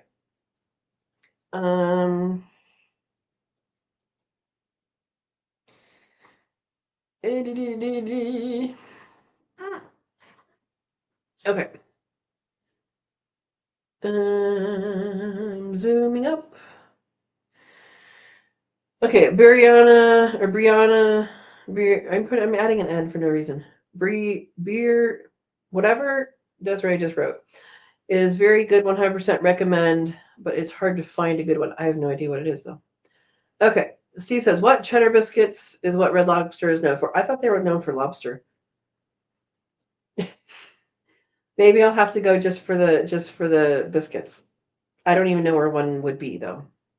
Yeah, it's so far off my radar to go to something seafood related.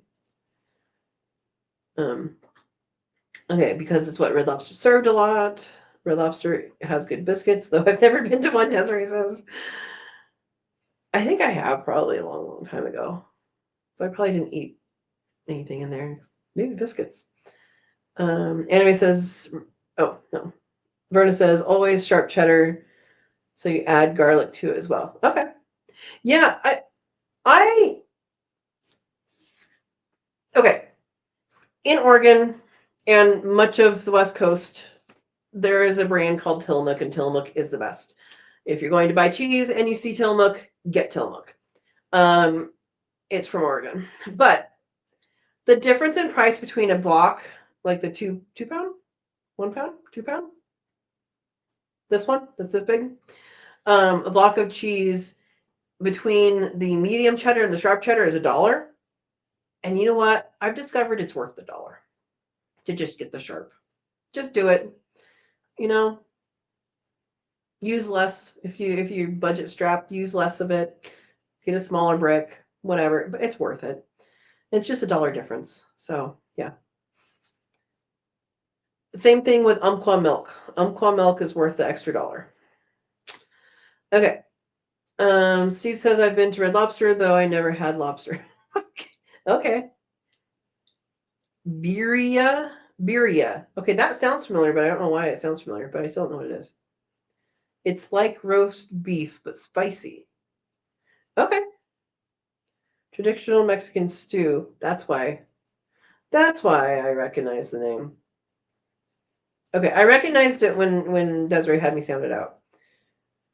Got it. Commonly made into tacos. Yeah, extra sharp cheddar is the best. It is the best. Yeah. It's the best. That's just what's happening is the best. Yeah. Desiree says I like the not so spicy ones. I like spicy. But I like spicy that's not vinegar spicy, and I like spicy that's not spicy for no reason. It's spicy because it has good flavor.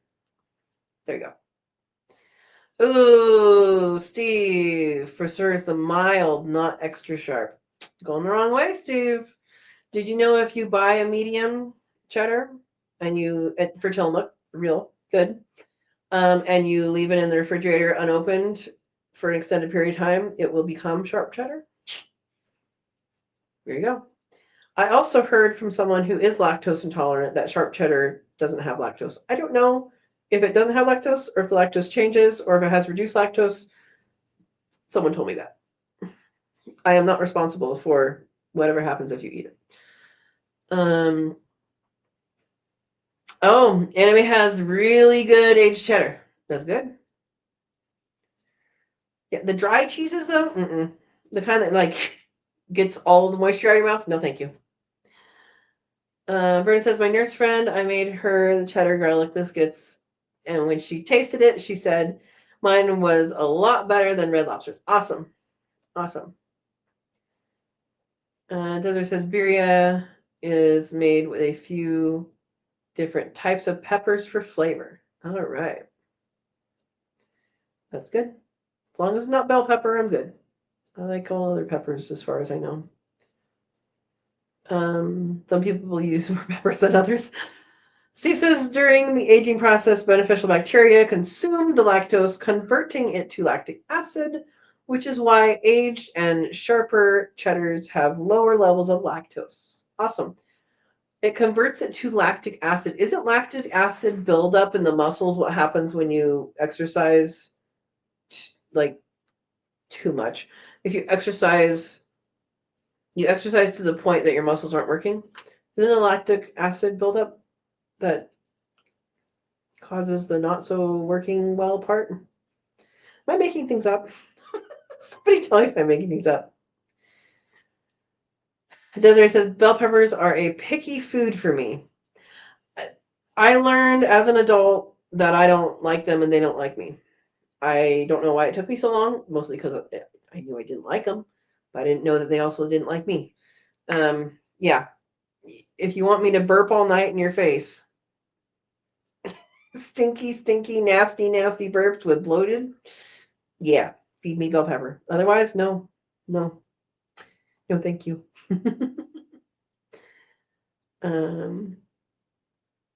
Oh, and yes, for the acid thing, for the aging of the cheese. Okay. Steve says, when I exercise too much, I get cramps. I don't think that's lactic acid. By too much, I mean more than 2 minutes. Steve. Oh. Desiree says it might be a different acid, but it's acid. Yeah, I think it's lactic acid that builds up in the muscles. I don't know. Where potassium is a solution, right? Bananas and mustard. Verna, I was choosing not to acknowledge that. I believe it was a typo. Oh. Verna's feeling better, I see. Oh my goodness. Yeah. So, oh, Peter likes to put a double character sometimes. You gotta clean that keyboard. I forgot I had this, and I better drink some. This is I have friends that still have strawberries going on. They gave me a bunch of strawberries, but they're like, do something with it quickly because otherwise they're gonna go bad. And some of them went bad like the next day. But I put them in the blender, stem part and all, with a couple bananas and some milk. And so this has been in the refrigerator, so I should probably finish it today because it's been in there a little bit. And I haven't been drinking out it yet, so this is the first time drinking out of it. All right. Oh my gosh. Desiree's boyfriend got food poisoning today. What'd you cook him? What? We do love opportunities to laugh, Berna. I love to laugh. Ha ha ha. Somebody tell me what that's from. I know what it's from. I just haven't heard it in a while, and it came out of my head. Desiree says, I'm on my phone. It's a touch thing. I get you there. I don't know why my phone thinks I want to type what it thinks I want to type. Because it's you guys all know when I'm on somebody else's live and I'm making comments. You guys, I'm sure all know when I'm on my phone. Yeah. Your strawberries last more than a day. They gave me 3 strawberry baskets full. Yeah. Pretty cool. I don't have a million grandkids or any, Steve.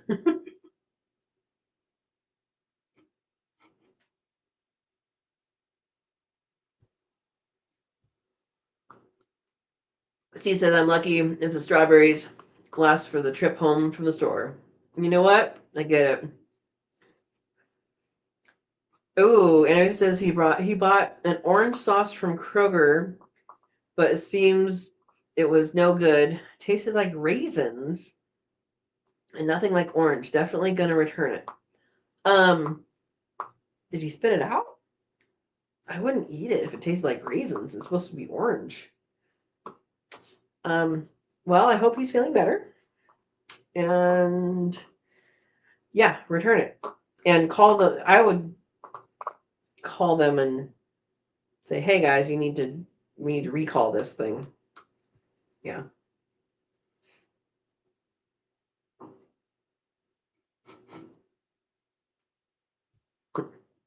Yeah. It's not good.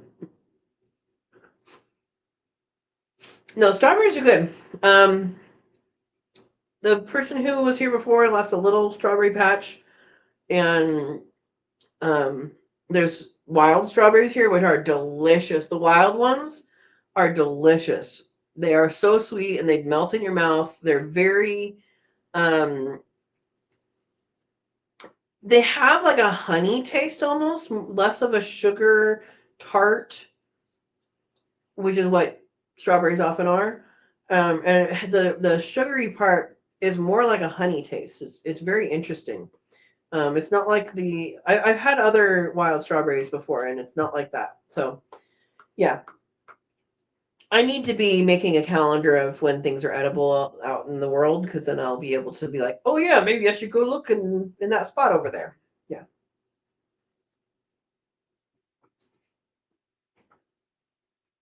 Mm. I think rose hips are ripe right now. I haven't used the stuff from last year, so I'm gonna skip on harvesting that this year. Um, I still have a bunch left from last year, so um, that'll be something I don't. I still don't have them. I was gonna send him some. All right. Desiree said 10 minutes after he ate it, he got super sick. Oh no. Oh, Verna says wild strawberries around here are not true strawberries and are tasteless. What are they if they're not strawberries? And why are people calling them strawberries if they're not strawberries?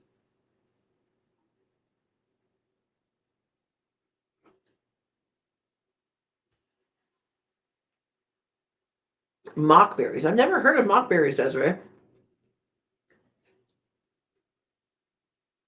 The strawberries, like the whole plant of the strawberry is edible. I don't know if you guys know that. Like this has the green tops in it too, but you can actually eat the leaves and you can use the leaves medicinally. I don't remember what it treats. Um, I don't know, Verna, do you remember what it treats? Um, a tea from strawberry leaf? Verna knows some herbal stuff. But yeah, they look like strawberries, but much smaller. Well, there's small strawberries. No, the wild strawberries that we have here are like that big. Yeah. Verna says the yellow flowers is a mock strawberry. Hmm. Trying to think what color they are here. I think they're all white. I've seen pinkish and bright pink in the like where you can buy them from the nursery. Yeah. They look like strawberries. They aren't, and they are safe to eat for humans, but poisonous to dogs and cats. I've never heard of this. Okay, Verna says yes. Strawberry leaves are good, but what for? Good for the immune system. Steve says, and Verna says white and pink are true strawberries. Yellow flowers, huh? Interesting. Okay. Yeah, I did not know about mock strawberry. Is that a Midwest thing?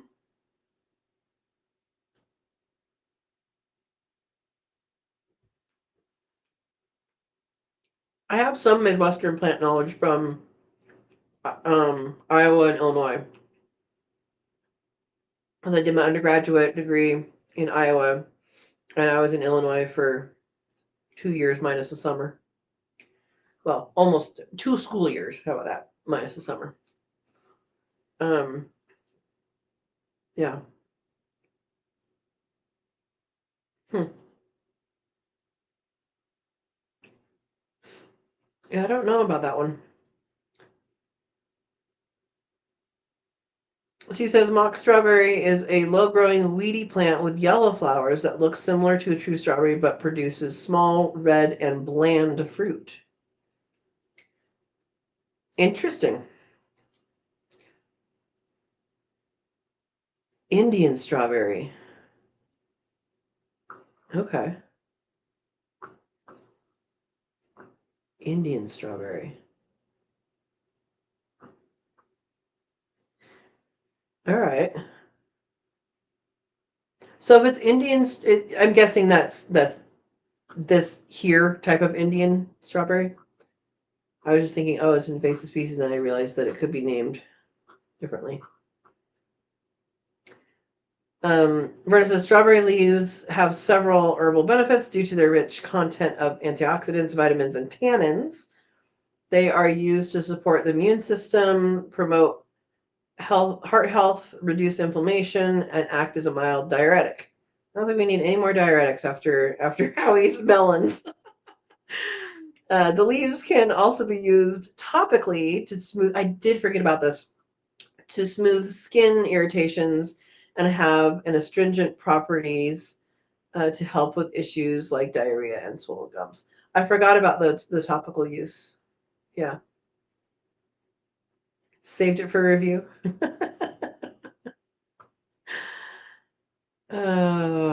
Yeah, Steve's gonna study the Morse code and get back to you. Hopefully, you're not cussing him out. Oh boy, you guys are funny. Yeah, yeah. And I missed it this year just because I wasn't paying attention to the other to that area. But on the northern side of the pasture, that whole hillside has strawberry on it. I just don't know if it gets enough sun to have fruit. If strawberries don't have a lot of sun, they'll still leaf out and they'll still, keep growing and keep growing, but they won't fruit. They need the sun to fruit. So, like, if you're designing a food forest or a backyard food plot or whatever, putting strawberries underneath new fruit trees is a fantastic idea. But just expect that over time, first 2-3 years probably be fine. And then after that, plan to move them somewhere else because they'll get shaded out. Yeah, um, I had in underneath my nectar peach, I had alpine strawberries, which are a very small, sweet, melt in your mouth strawberry. And they did great for the first 3 years, and then they're like, "Yeah, we're not getting sun. We're not gonna produce fruit." So there you go. No, that's just funny, right? All right. Um, no direct sun for strawberry. It burns them. They're like a vampire. Um, I think that's not for every strawberry.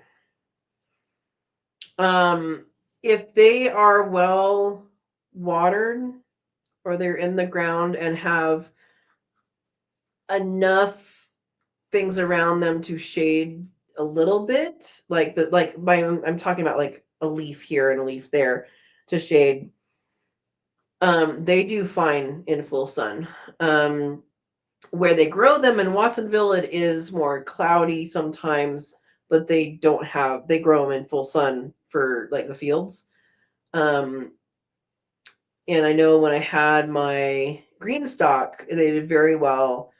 I still have the green stalks; they don't have anything in them. They did very well in those in full sun. So I think it's maybe the variety and the amount of moisture the soil retains. Strawberries both love and hate water. So they love water because they love to be in a slightly wet environment, but they hate water because they don't want water on their fruits or their leaves. So they're very picky. Yeah.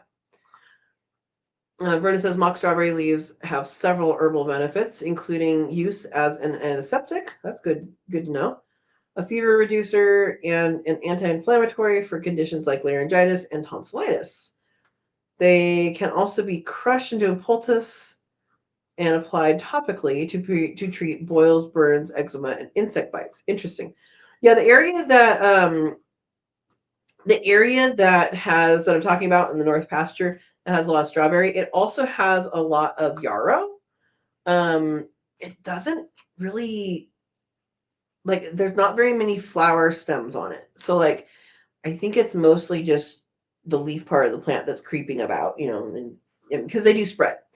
But I haven't seen like a whole lot of actual stems for the flowers. Yeah. Anime says, never had a strawberry survive in full sun. Oh, you're doing another little science. You're full of little science experiments. Yeah, so Verna says have to use a drip water system for strawberries. And that's why the green stalks work so well for strawberries, is that it drips down onto the soil and the plant is coming out the other side. So yeah. That Verna, you're brilliant. The wild animals will eat the flower heads of yarrow. Probably. Probably.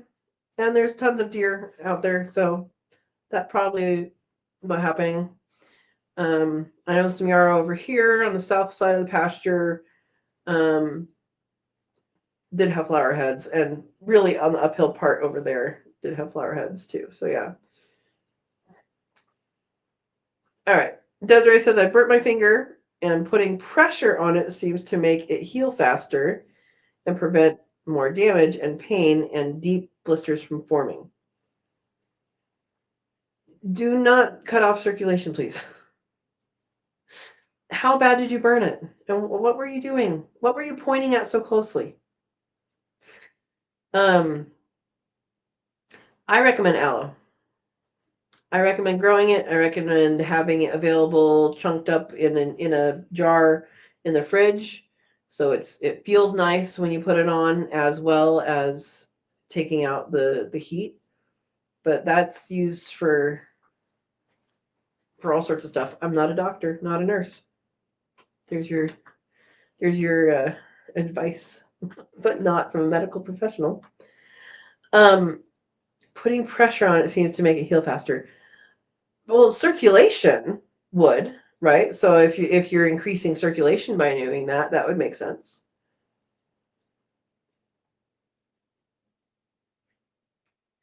Verna says pressure is keeping the nerve endings from firing, but trapping it keeps the damage from healing. I don't know. Um, yeah, I would just make sure it's not a constant, because you might be cutting off circulation. I don't know. Hopefully it's not a bad burn and you'll recover quickly. That's I asked that question already, Rena. What was it burned by? I asked her what did she point too close to? Yeah.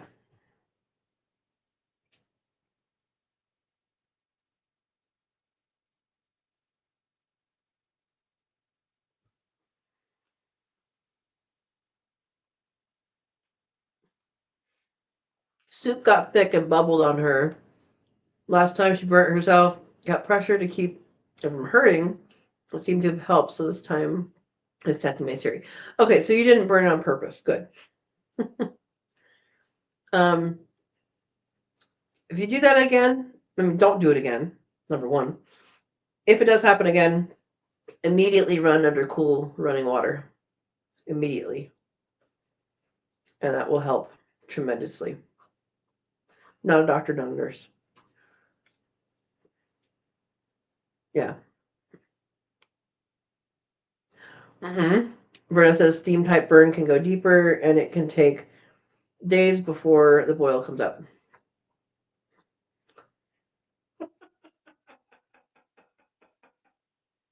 I love, Steve, that you answered her without spaces.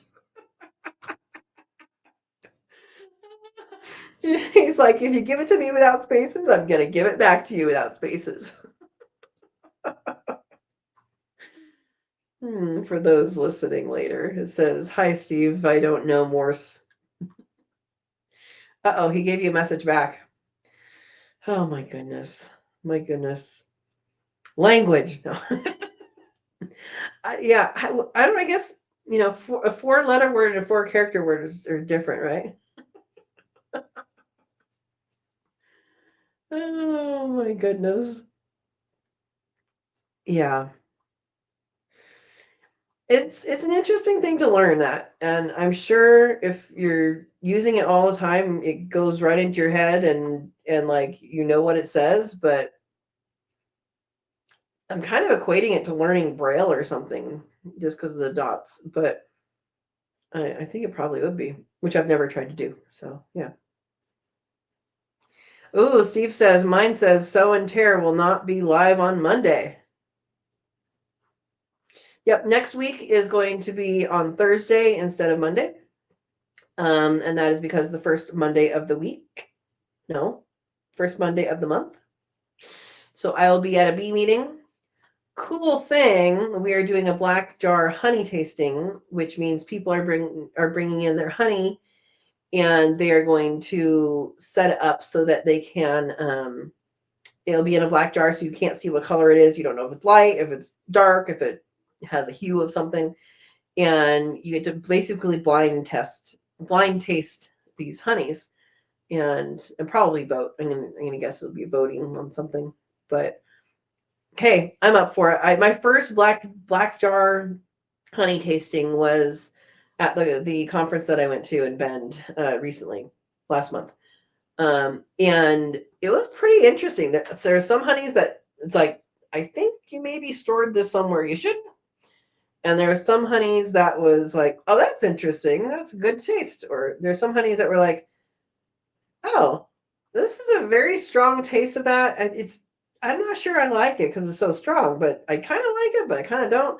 And there was one that just tasted like I bit into a bouquet. Yeah.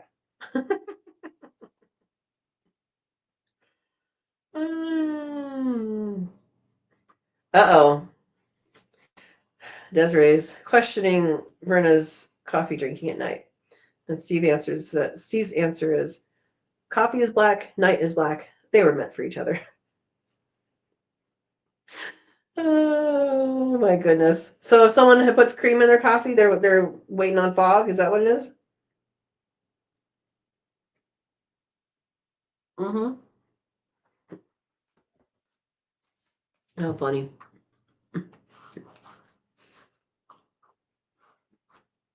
Oh, Steve can drink coffee and crawl into bed, go to sleep. And Verna's coffee 24/7. Oh, well, okay. We have an alternate thought here. Desiree says coffee is brown. They do say if you take it black or not. Maybe you're not brewing it long enough. I don't know. Coffee's disgusting. That's my statement. That's my statement. Coffee's disgusting and smells like a dead rat. You don't have to agree with me. Um, okay. So coffee makes Verna relax for the night. Interesting.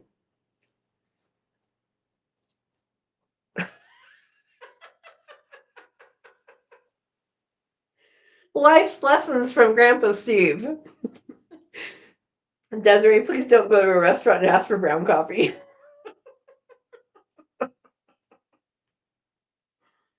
Black is a flavor, like black licorice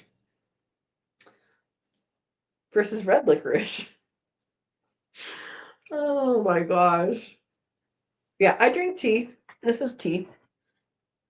Actually, I put whipping cream. I put a little too much whipping cream in here just because I had it.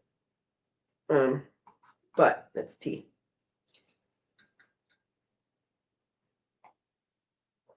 It's cold tea now.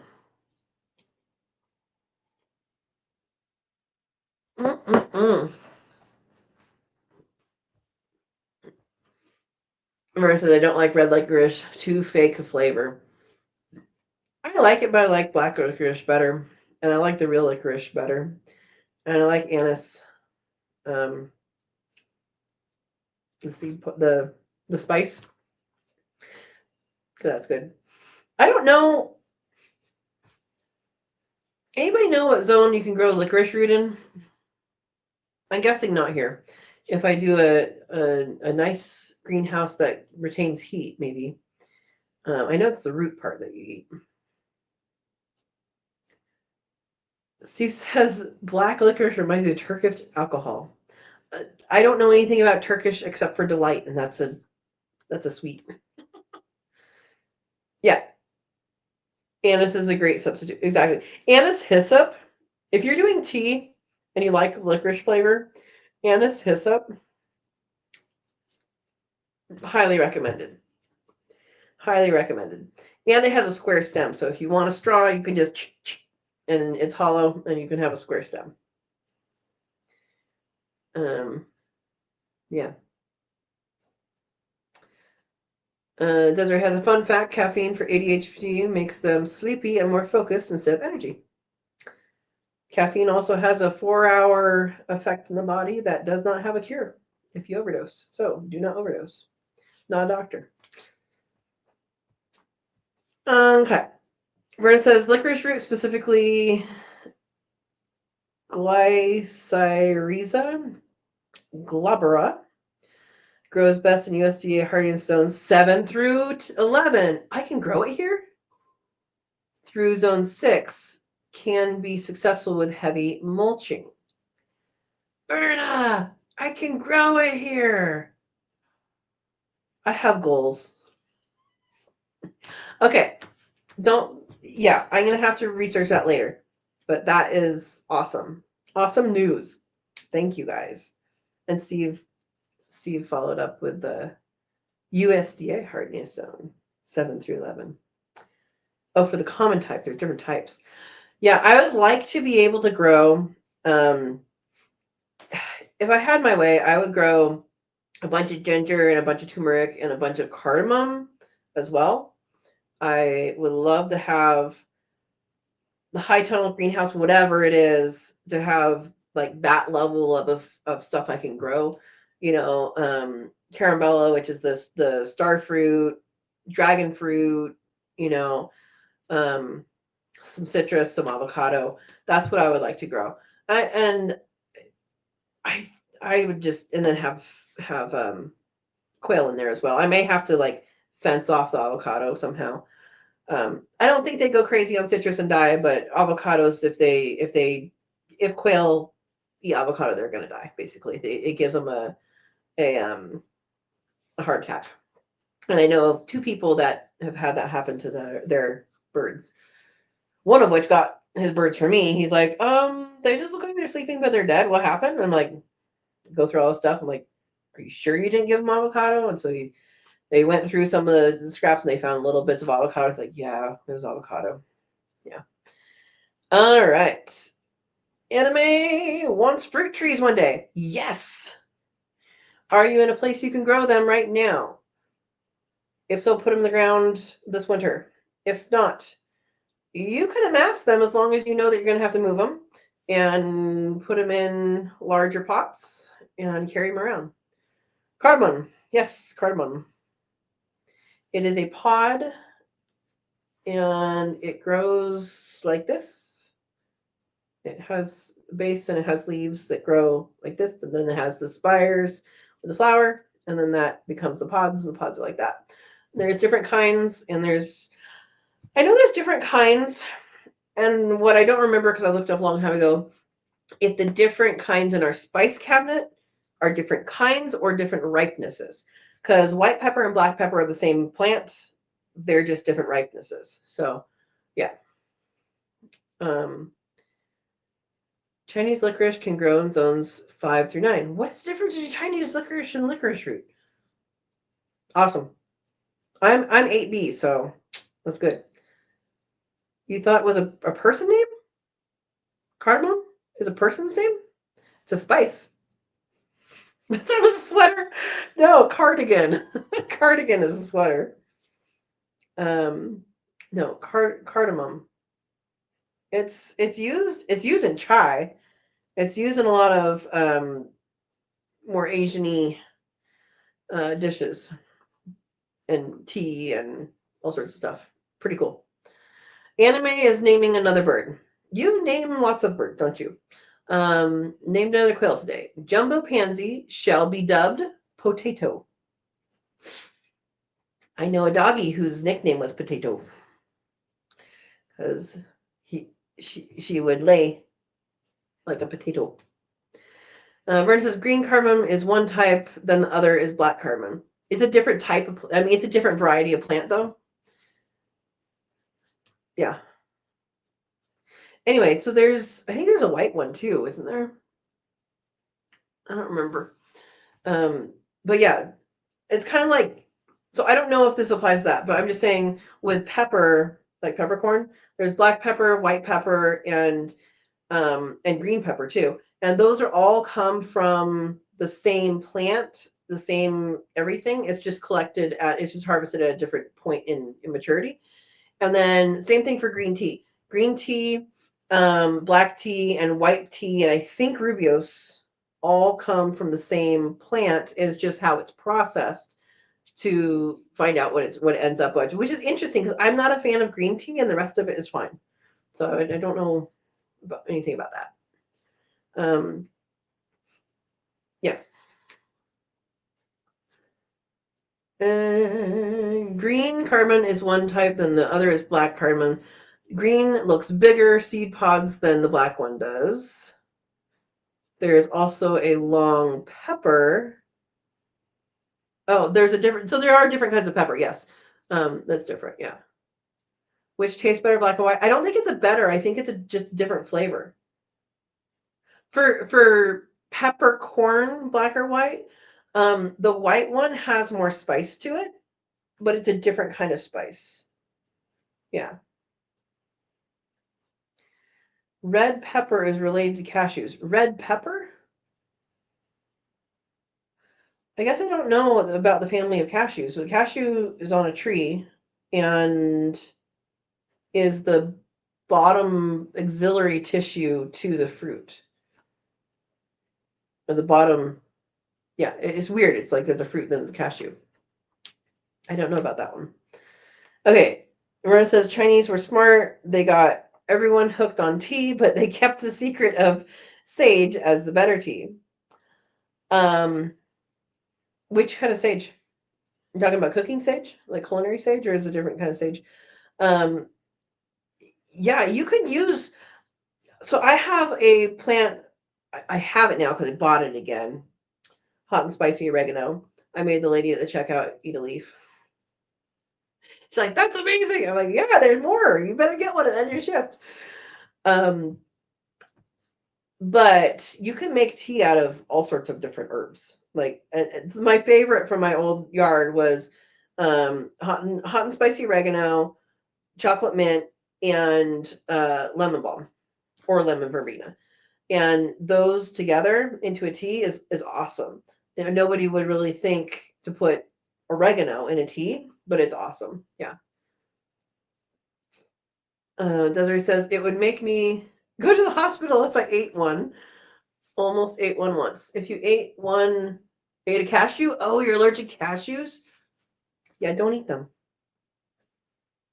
Let me get the science name.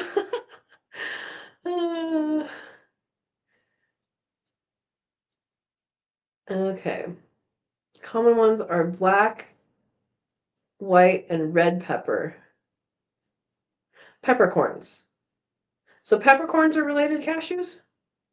Peppercorn is a.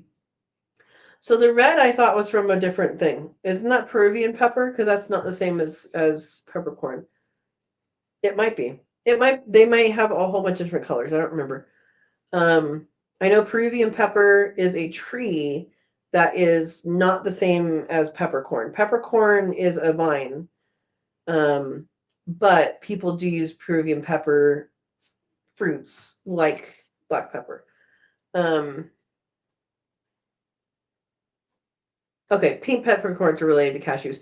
That's probably from the Peruvian pepper tree, is my guess.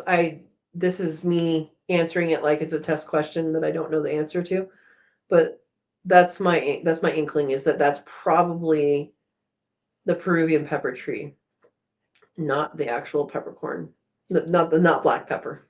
How we know. Verna says garden sage makes a great tea, mostly when you add lemongrass, but white sage is stronger. Yeah, white sage is what's used for like cleansing an area and blessing it, and in that kind of spiritual way. The sage that people burn is white sage, typically. Yeah, as long as it's the same family. Got it. All right. Verna says pink peppercorns are a notable exception as they are not true peppercorns. There we go. And are in the same family as cashews. There we go. Which can be dangerous for people with tree nut allergies. I did not think of that as a tree nut. So Desiree, you have enlightened me about potential allergies. I don't think people understand that at all. I had no clue. So, yeah. Yeah. And yeah, so Desiree, that the genus name is the same genus name for Peruvian pepper tree. So that's probably a different kind of pepper tree. But there's like a whole bunch of different pepper trees, but that's the same genus name. Um, not related to peppercorns, yes. Okay, well we solved the mystery, and that is very good for people to know, especially if they don't know it and they have a nut allergy. Yeah. Pretty sure you're mildly allergic to peppercorns. Interesting. Um, yeah. Oh, that's very interesting. Thank you. Thank you for that, Desiree. And thank you, my moderators, for looking things up for me. Interesting. All right, guys. Well, I think it's time to get going. It is 8:13. Pretty good, huh? Um, okay, one more thing. Brenda says pink peppercorns are really the Peruvian pepper tree. Okay. And they change scientific name all the time, so that the species name might just be that I don't recognize it because they changed it. It changes all the time. Any black pepper in food burns my mouth, and I get a runny nose. Yeah, Desiree, that does not sound good. And pepper's in a lot of things, so very spicy. See, I love black pepper, and like I stopped at the Jelly Belly factory. This sounds like a tangent, but it's not. I stopped at the Jelly Belly factory, which is off of I-80 in California, on the way back from my parents one time when I still lived down there, and they had different flavors and stuff. And I'm like, oh, I want to try black pepper, and I think that came out with like the Harry Potter, how they have all the different things, like the weird flavors and yucky flavors and all that. And I was like, ooh, I want to try black pepper, and the black pepper Jelly Belly, so good. But you have to know that that's what you're going to get, because if you're expecting it to be like fruity and sweet or licorice or something, then you're gonna be like, ugh. And no, so good, so good. Juicy pear is still my favorite though. Steve says means Desiree can't eat anything I cook. If it does not have black pepper on it, then it's not edible. Add some turmeric.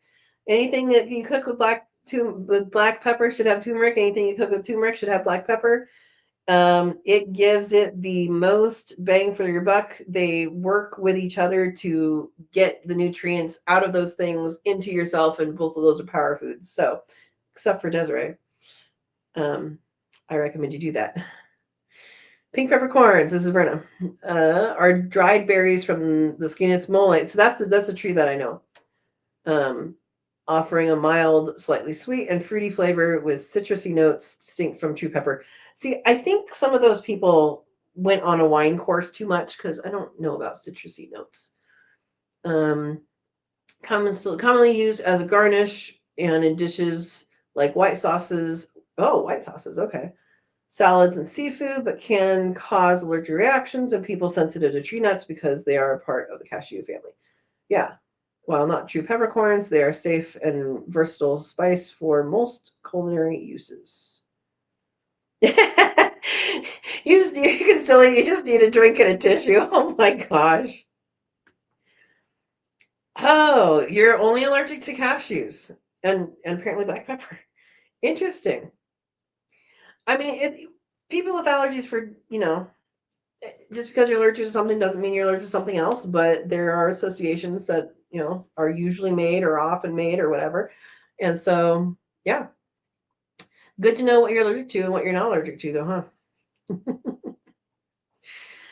All right, guys. Well, I'm going to call it a night. I've enjoyed talking with you guys, and have a wonderful Thanksgiving. Have wonderful travel, safe travels if you're going somewhere, safe travels for your guests if you're having guests. And I hope may everybody's meal be delicious and yummy and tasty. And we will see you guys next Thursday. So a week from this Thursday. And yeah. All righty. We'll see you guys next Thursday. Thank you guys for coming and have a wonderful Thanksgiving. Enjoy the week.